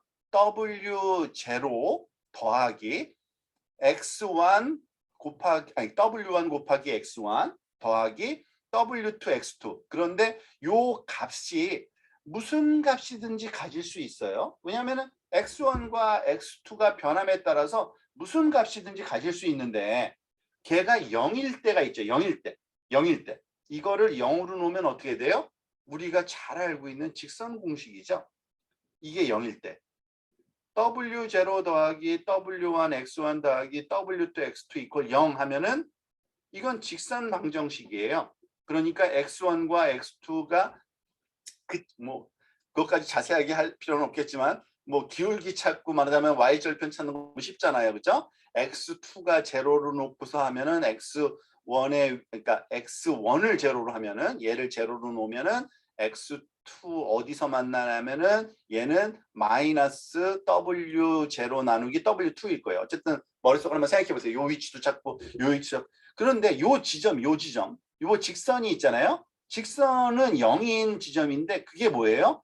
시그모이드 함수에서 0이에요, 항상. 아니, 0.5 죄송합니다. 시그모이드 함수의 값이 0으로 들어가면 항상 0.5예요. 0.5. 그러니까 요 부분, 요 직선이 시그모이드에서 0.5를 주는 부분이고요. 요 윗부분은 시그모이드에서 항상 1인 값을 주는 부분이고요. 시그모이드 함수로 요 부분은 마이너스 주는 부분이에요. 그러니까 우리가 한 게 너무나도 단순한 일을 한 것 같지만 알고 보면 대단한 일을 한 거예요. 요 세포 하나가 영역을 딱 반으로 잘라주는 역할을 하는 거예요. 항상 영역을 기가 막히게. 그리고 요 영역을 어떻게 잘라줘야 되는지는 요 W 값이 달라지면 바뀌겠죠. 직선의 위치가 내려가기도 하고 올라가기도 하고 이런 게 바뀌는 겁니다. 그런데 자, 그것까지는 그 당시에 알았던 것 같아요. 그 당시에. 그런데 어떤 일이 했느냐? 아까 얘기한 것처럼 익스클루시브 오화 문제는 못 풀잖아 라고 했던 거예요. 무슨 말이냐? 직선으로 결정 경계를 찾는 거는 오케이, 좋아, 다 이해했어. 그런데 이 문제 풀어봐 한 거예요.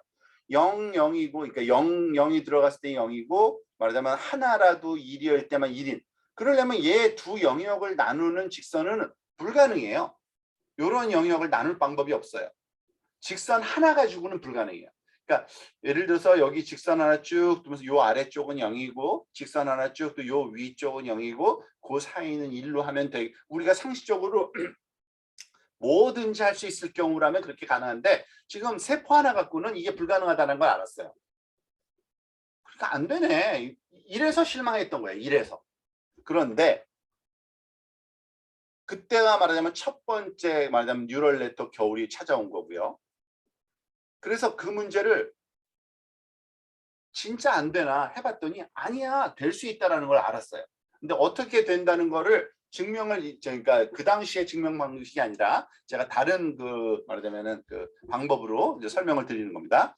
자, 그러면은 exclusive OR, 여기서 NOR라고 쓴 거는 exclusive NOR라 그래서 거꾸로 된 거예요.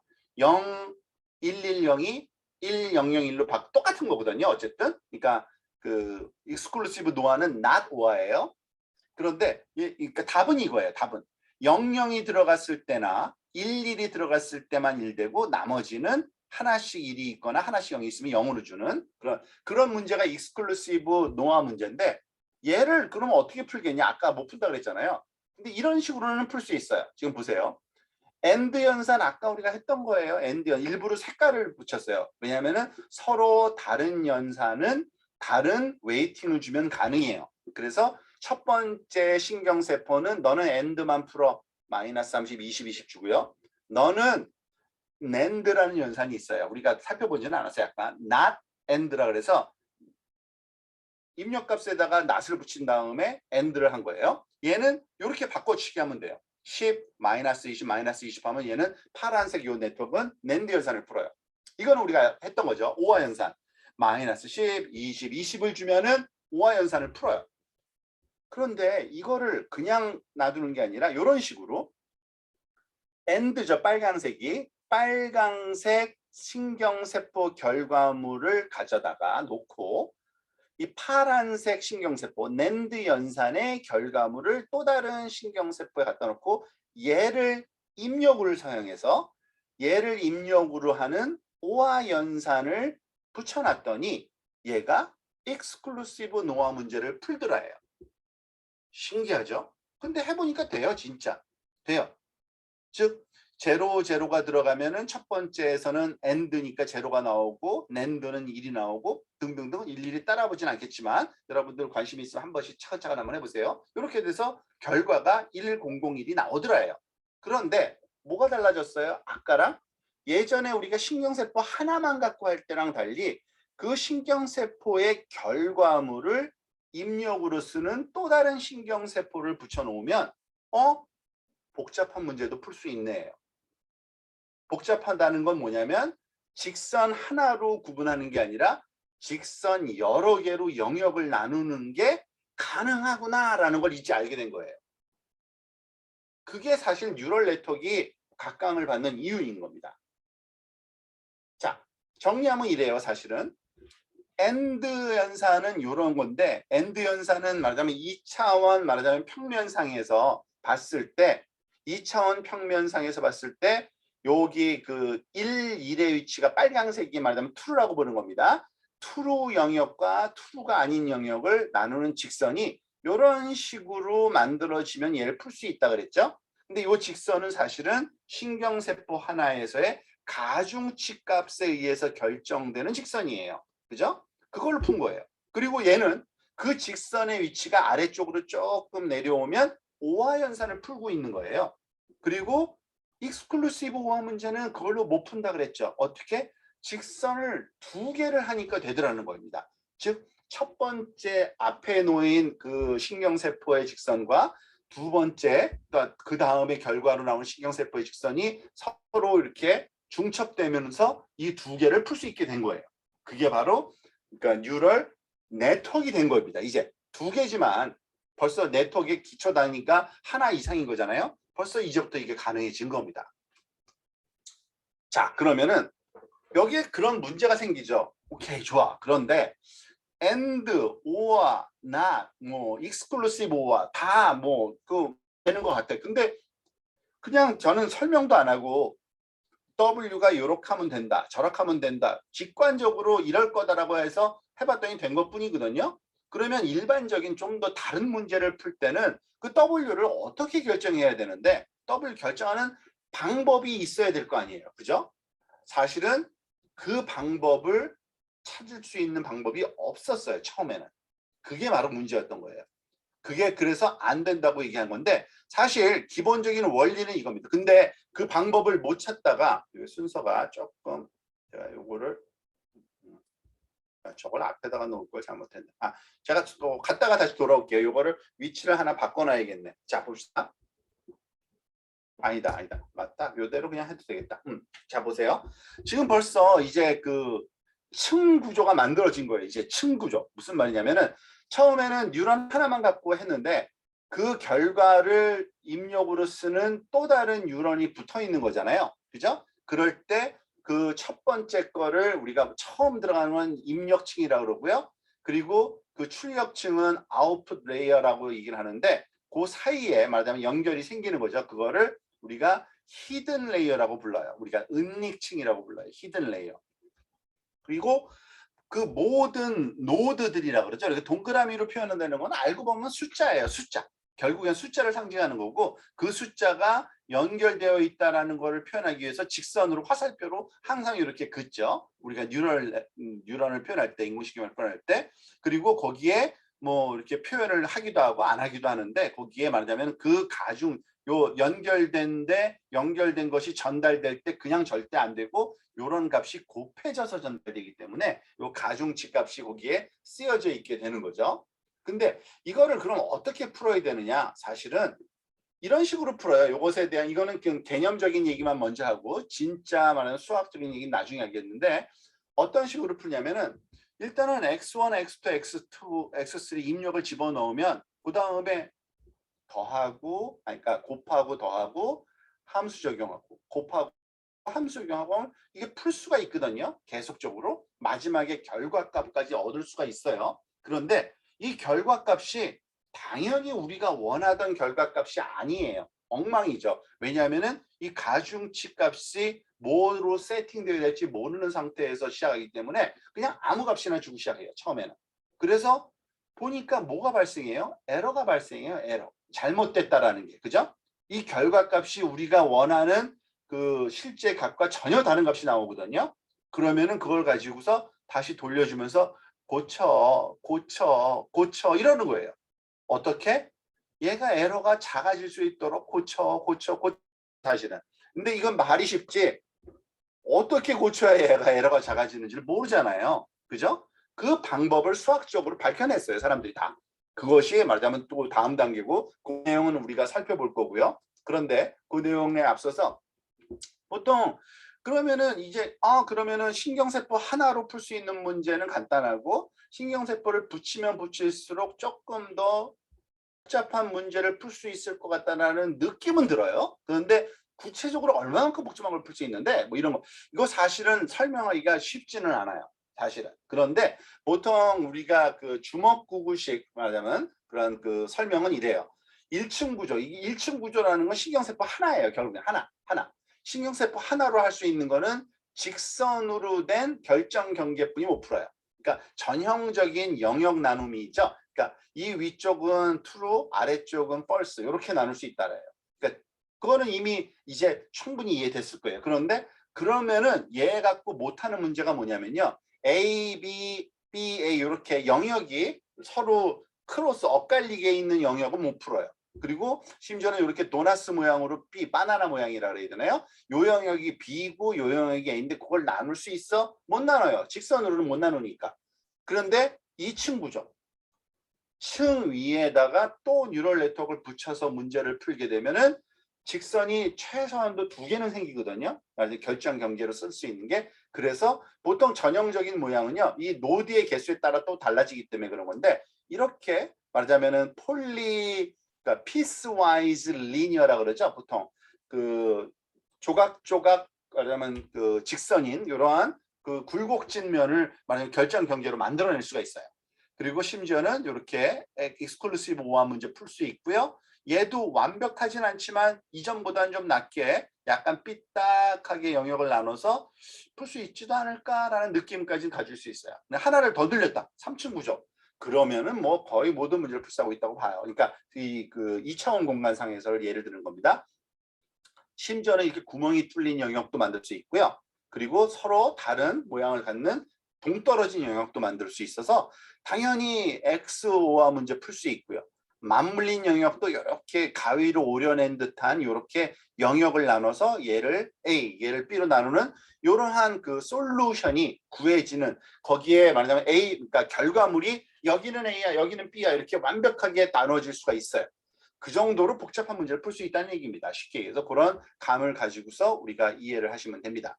자, 좀 더 진짜 뉴럴 네트워크 가지고 푸는 거를 한번 이거는 그냥 그 그림, 그러니까 시각적으로 한번 여러분들이 이해를 돕기 위한 거니까 이거 사용법 뭐 이런 건 아무런 중요한 것도 아니에요.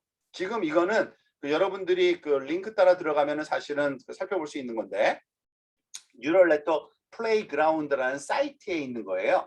이거는 그 작동하는 원리를 조금 이해하셔야 되는데 이 왼쪽에 있는 것이 샘플 자료들이에요. 그러니까 이런 자료 가지고 한번 실험해 보세요. 이런 자료인데 지금 여기에 제가 선택한 게 이거거든요. 그게 뭐냐면은 그 두 덩어리로 있는 데이터, true and false가 여기 하나 있고 여기 하나 있는 데이터예요. 그러니까 쉽게 얘기해서 뭐 이렇게 생각할 수 있어요. 말하자면은 그 암의 말하자면 크기하고 그 환자의 나이를 말하자면은 그 가진 자료인데 하나는 암이고 하나는 그냥 암이 아닌 뭐 이런 경우 있잖아요. 그러니까 종양을 가지고서 검사할 때 그 두 개의 값을 가지고서 말하자면 하나는 true고 하나는 false로 검사할 때 그때 쓰는 문제 중에 아주 대표적인 데이터인데 저렇게 그러니까 파란색 점들이 여기 수평 축상의 수직 수평 2차원은 여기 있고 오렌지색 그 데이터들이 이렇게 있을 때 얘를 구분짓는 결정 경계를 찾는 거는 너무 쉬워 보이죠? 그런데 그걸 뭘로 할 수 있다?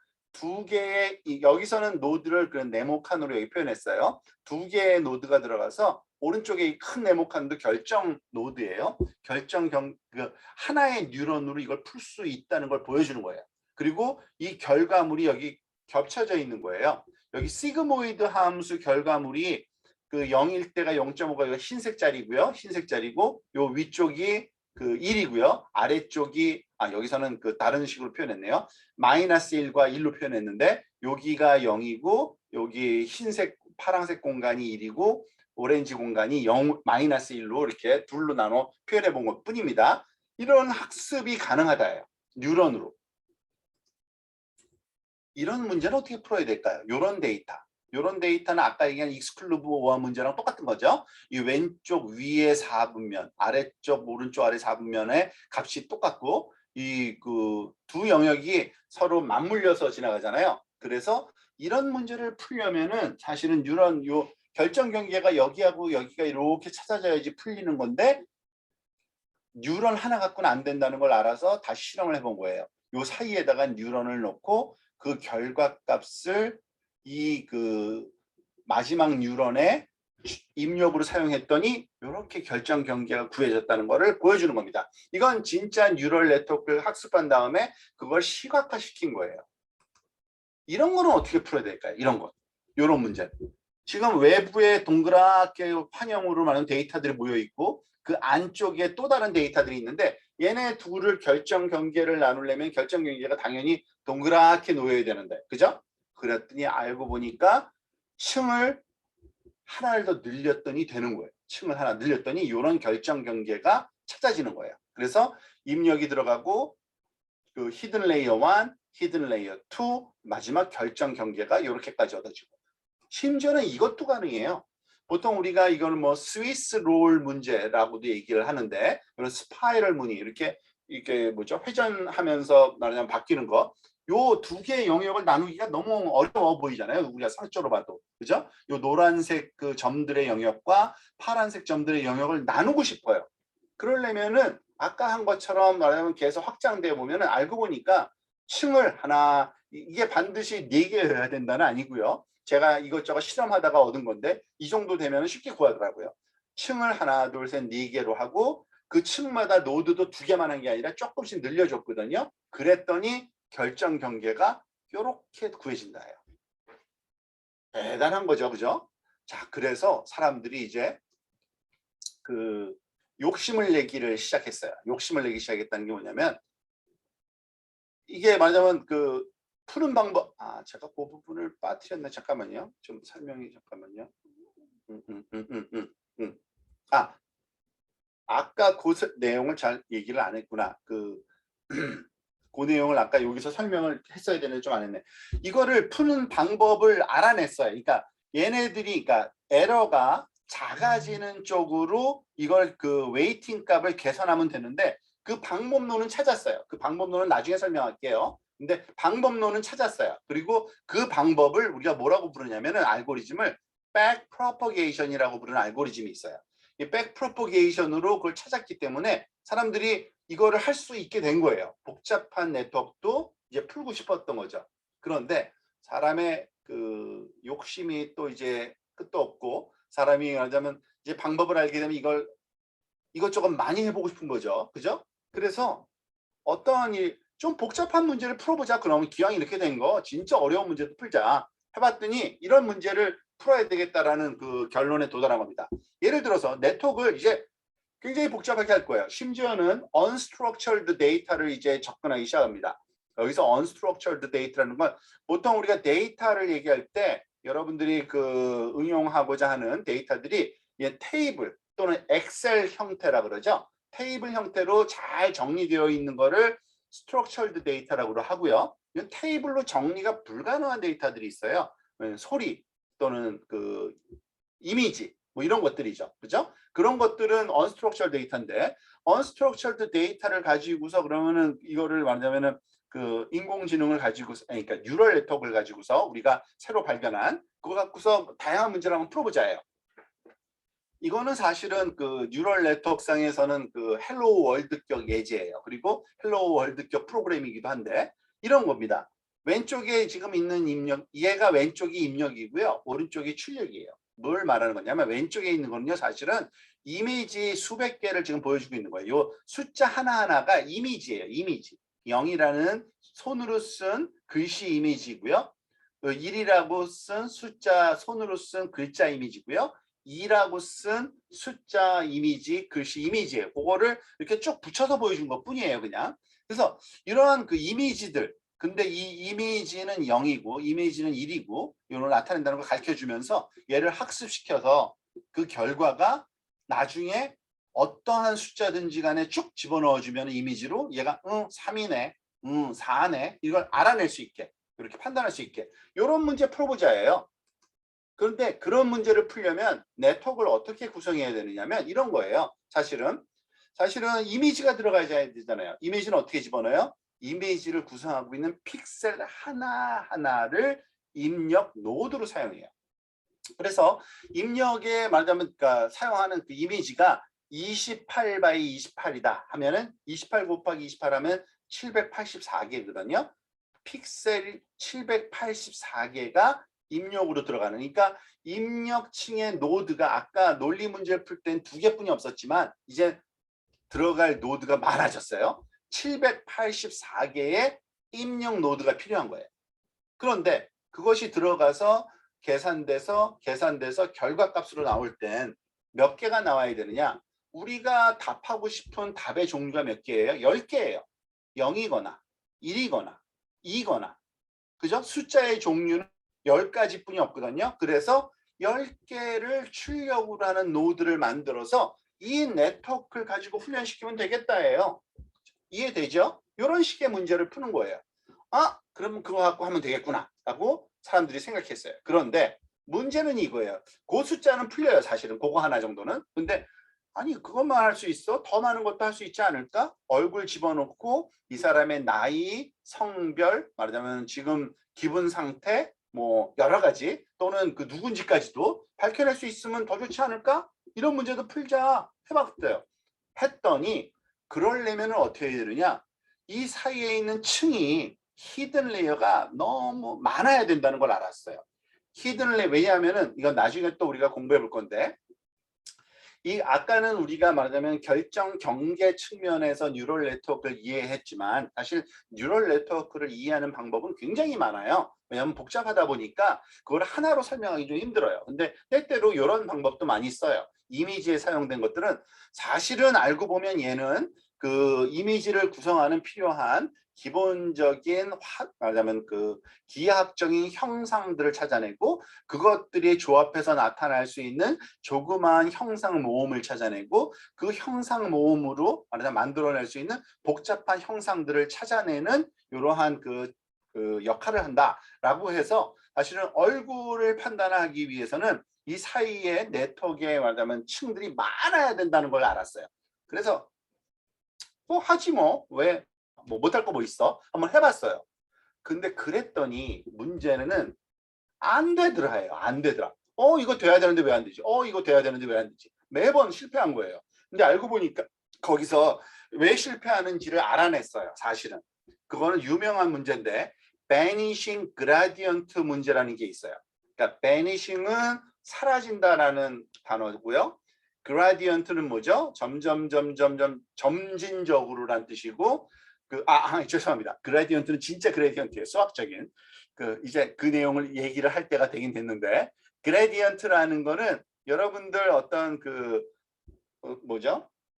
그 수학적인 말하자면 표현인데 그 상용대 수학에서 말하자면 어떤 필드, 말하자면 모든 그 공간 지점마다 값이 존재하는 때는 그걸 필드라고 그러는데 그 값들의 주변과의 변화량, 그거를 그라디언트라고 부르거든요. 그러니까 이따가 다시 뭐 자세하게 다시 배워볼게요. 그라디언트라는 어떤 그 수학적인 양이 있어요. 그 변화량이라는 건데 그 변화량이 점점 사라진다는 문제를 알았어요. 왜냐하면 실제로 백프로포게이션 알고리즘은 이미 알고 있지만 그거를 해봤더니 안 되는데 이 백프로포게이션에서 실제로 하는 거는 그라디언트라는 값을 계산하는데 이 그라디언트 값을 계산하면 좋은데 하면 할수록 점점 작아져서 없어져 버리는 거예요. 계산을 하는 방법은 맞는데 왜 그러지 하니까 알고 보니까 이 네트워크의 어떠한 특징상 하면 할수록 깊어지면 깊어질수록 이 그라디언트 값을 정확하게 구하기 힘들다는 걸 알았어요, 사실은. 그래서 사람들이 다 포기했어요. 이거 안 되는 문제구나라고. 그게 바로 세컨드 윈터예요. 신경망계, AI계. 그래서 그때 유행했던 게 서포트 벡터 머신 알고리즘이에요. 물론 이거 말고도 다른 그 머신러닝 알고리즘이 있는데 지금 이제 여러분들 조금 감이 와야 돼요. 얘네 둘의 관계가 뭐지? 뉴럴 네트워크에서 알고 보면 푸는 문제가 일정한 그 차원 공간상에서의 결정 경계를 찾고 있었다는 걸 얘기했죠, 제가. 그죠?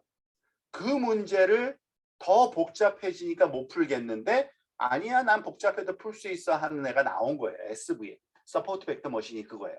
방법은 다르지만 얘도 똑같아요. 얘도 목적은 똑같아요.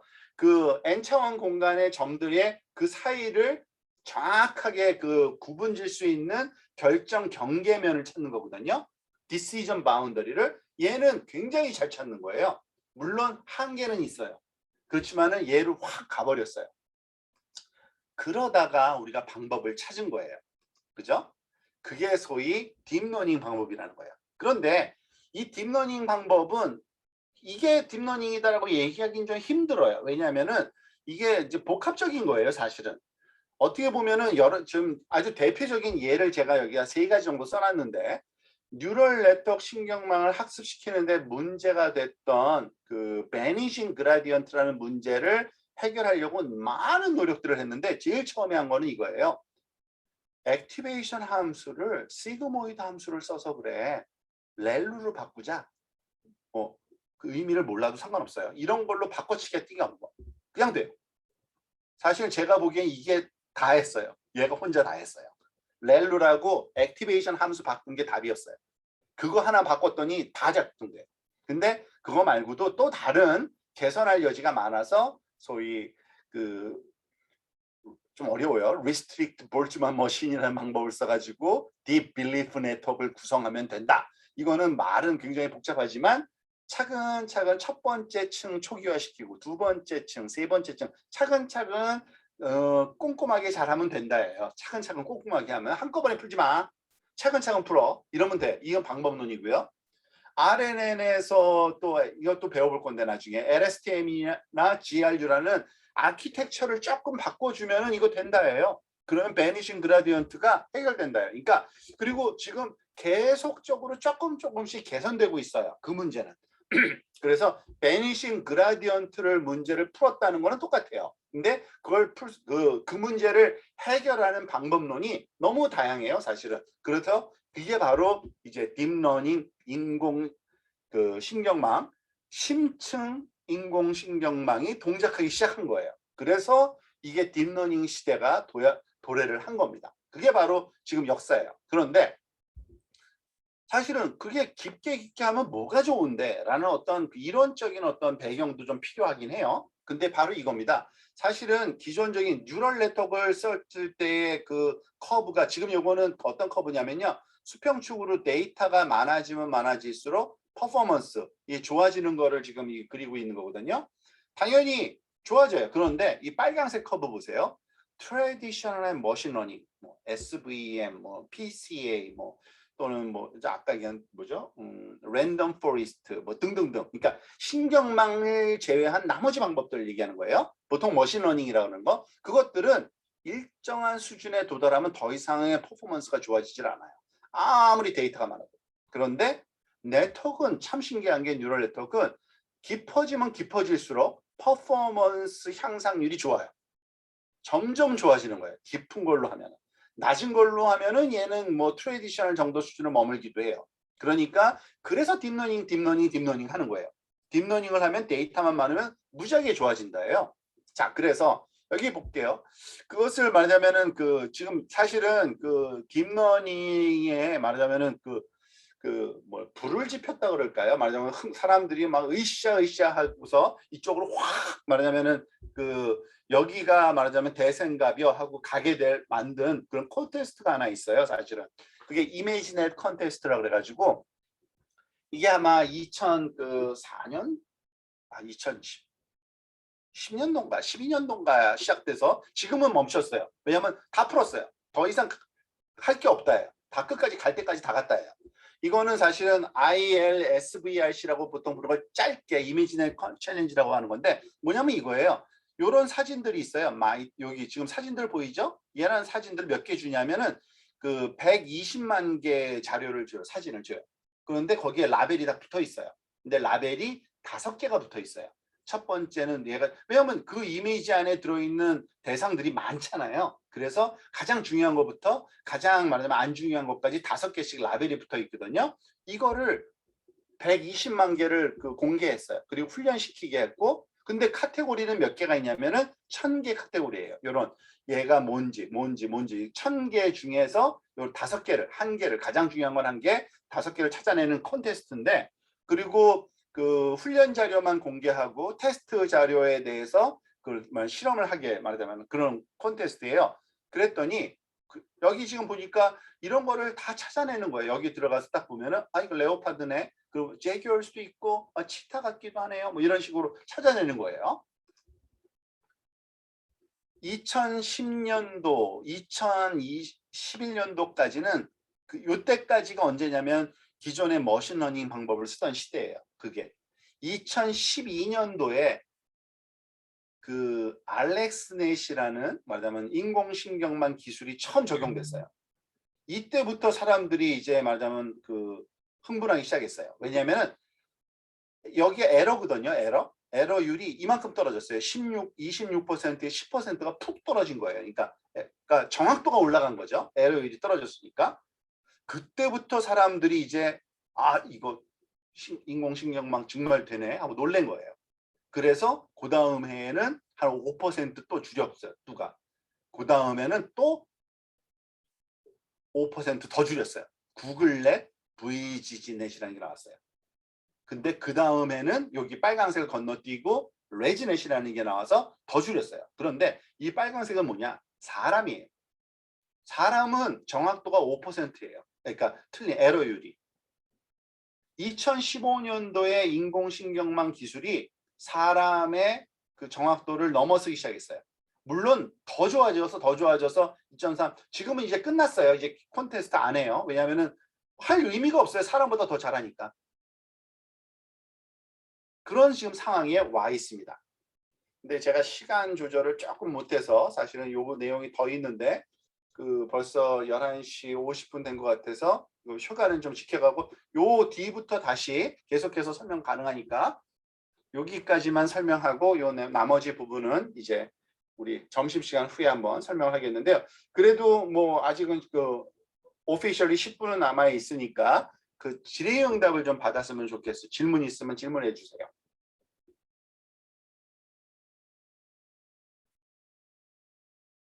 안 궁금해요? 이게 사실은 저는 제일 요번 그 강의의 가장 큰 목표는 뭐냐면 저거 진짜 신기하다. 저거 정말 되네. 생각보다 쉽겠네. 요 3가지의 임프레션을 받으면은 제 목적을 달성한 거예요, 저는. 그리고 사실 그렇게 생각하고 있거든요, 개인적으로 지금. 그러니까 여러분들의 그 어떤 그 논리적인 말하자면은 그 측면에서 이해가 안 돼. 이런 건 별로 중요하지 않고요. 그냥 내가 생각할 때 뭐 궁금한 거, 그 자기의 논리 체계가 잘 안 맞을 수가 있어요. 그럴 때 그것에 대한 충분한 설명이 지금 안 됐을 수 있으니까 여러분들 그것에 대한 잠깐만 시간 조절을 제가 지금 못한. 근데 거기 우리가 정확히 12시까지 끝내야 되죠? 맞죠?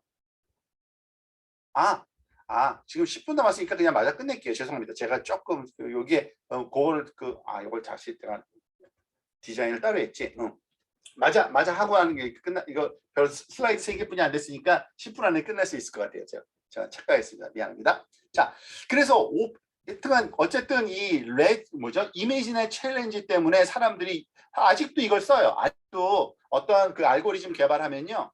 내가 얼마만큼 이게 정확한 알고리즘인지 이걸로 테스트 많이 해요. 이미지넷으로.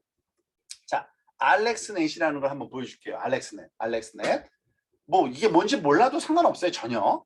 아직까지 설명도 드린 적이 없어요. 그런데 이제는 동그라미가 없어졌죠. 아까 뉴럴 네트워크 선거할 때는 맨날 동그라미 그리더니 이제 없앴죠. 왜 그러냐면 그 아키텍처가 바뀌면서 컨볼루션 뉴럴 네트워크이라 그래서 동그라미로 설명하는 게 한계가 있어서 그냥 그 덩어리를 이제 박스로 그려요. 박스로. 그냥 덩어리라 그래가지고 박스를 그리면 이게 제일 처음에 요 판이 하나 있죠. 이미지예요. 이미지. 처음 판이. 근데 그 다음에 있는 박스가 그 뉴럴 네트워크 그 동그라미들을 이렇게 세트로 만들어 놓은 건데 이게 그 위아래로 이거 나눠 있는 이유는요. 이건 순전히 이 당시만 해도요. 컴퓨터 퍼포먼스가 굉장히 떨어져서 한 번에 계산할 수 없어서 이걸 나눠서 계산했어요.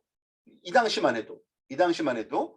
지금은 이건 뭐 여러 번 PC에서도 한 번에 다 할 수 있어요. 그 정도 작아요. 근데 그때까지만 해도 그랬어요. 그래서 나눠서 계산하는 거를 그 원래 논문에서 이렇게 그렸어요. 그러니까 첫 번째 층, 두 번째 층, 세 번째 층, 네 번째 층, 다섯 번째 층, 여섯 번째 층, 일곱 개.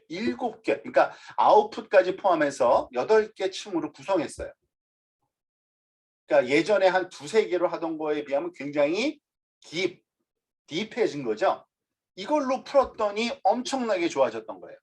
그랬더니 그 다음에 욕심쟁이들이 구글에서 이렇게 깊게 만들어 버렸어요.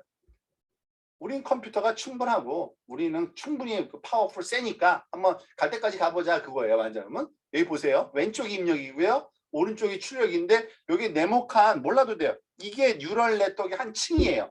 한 층, 한 층, 한 층, 한 층. 결과 집어넣고 심지어는 결과를 빼서 여기저기 저기에 집어넣어서 다시 모아서 이름을 아주 그럴싸하게 붙였죠. 그때 이거를 인셉션 네트워크라고 불렀어요. 얘네들은요. 이 영화에 나오는 어쨌든 무지하게 깊다라는 느낌이 빡 들죠. 그렇게 만들었으니까 잘 돼요. 그랬더니 더 깊게 만든 애도 생겼어요. 근데 왜 이렇게 복잡하게 해? 심플하게 그냥 깨끗하게 깊게만 했어요. 얘는. 이게 레지넷이라고 아주 유명한 알고리즘인데 이건 나중에 설명할게요. 이렇게 스킵이라 그래가지고 점프를 빡빡빡빡 점프해서 하면은 훨씬 더 좋아져. 이게 사람의 그 정확도를 넘어선 거예요. 3.57 정도로 사람은 5%인데 이랬더니 이미지를 집어넣으면 걔가 그 안에 5개 라벨을 정확하게 쳤다예요. 그리고 이거는 이제 흔히 쓰는 알고리즘이 되어버렸어요. 벌써. 이게 여기까지. 그러니까 사실은 그 현재의 시츄에이션을 설명하기엔 더 많은 설명이 필요하지만 요 한 가지 예를 들어서 이미지넷 기준으로 하면은 여기까지 와서 문제 다 풀었다예요. 적어도 영상 안에 무엇이 있는지 판단하는 문제는 사람보다 훨씬 더 잘하고 있습니다. 놀랄 만한 일 아니에요. 왜냐하면은 여러분들 그 알파고를 어떻게 생각하세요?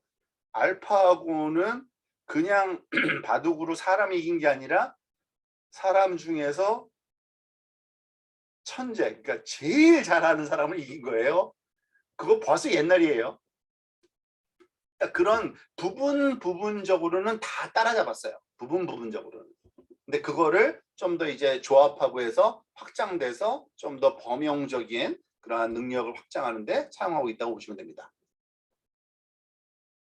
자, 그러면은 여기까지 지금 그 인공지능이란 뭘 설명했고, 인공지능이 어떤 식으로 발전되어 왔는지를 그 핑계 삼아서 인공지능의 동작 원리를 조금 설명을 한 거예요. 사실은.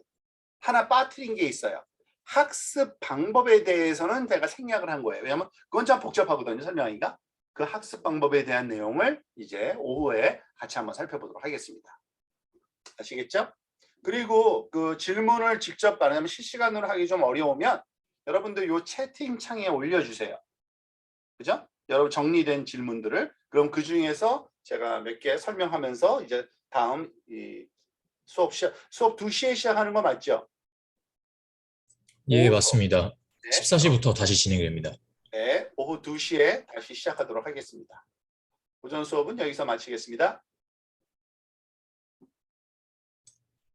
네, 감사합니다. 점심시간 및 휴식시간은 12시부터 14시까지 진행되며 14시부터 다시 오후 강의 시작하도록 하겠습니다. 원활한 수업을 위해서 학생분들께서는 10분 전까지 미리 입장해 주시길 부탁드리겠습니다. 감사합니다.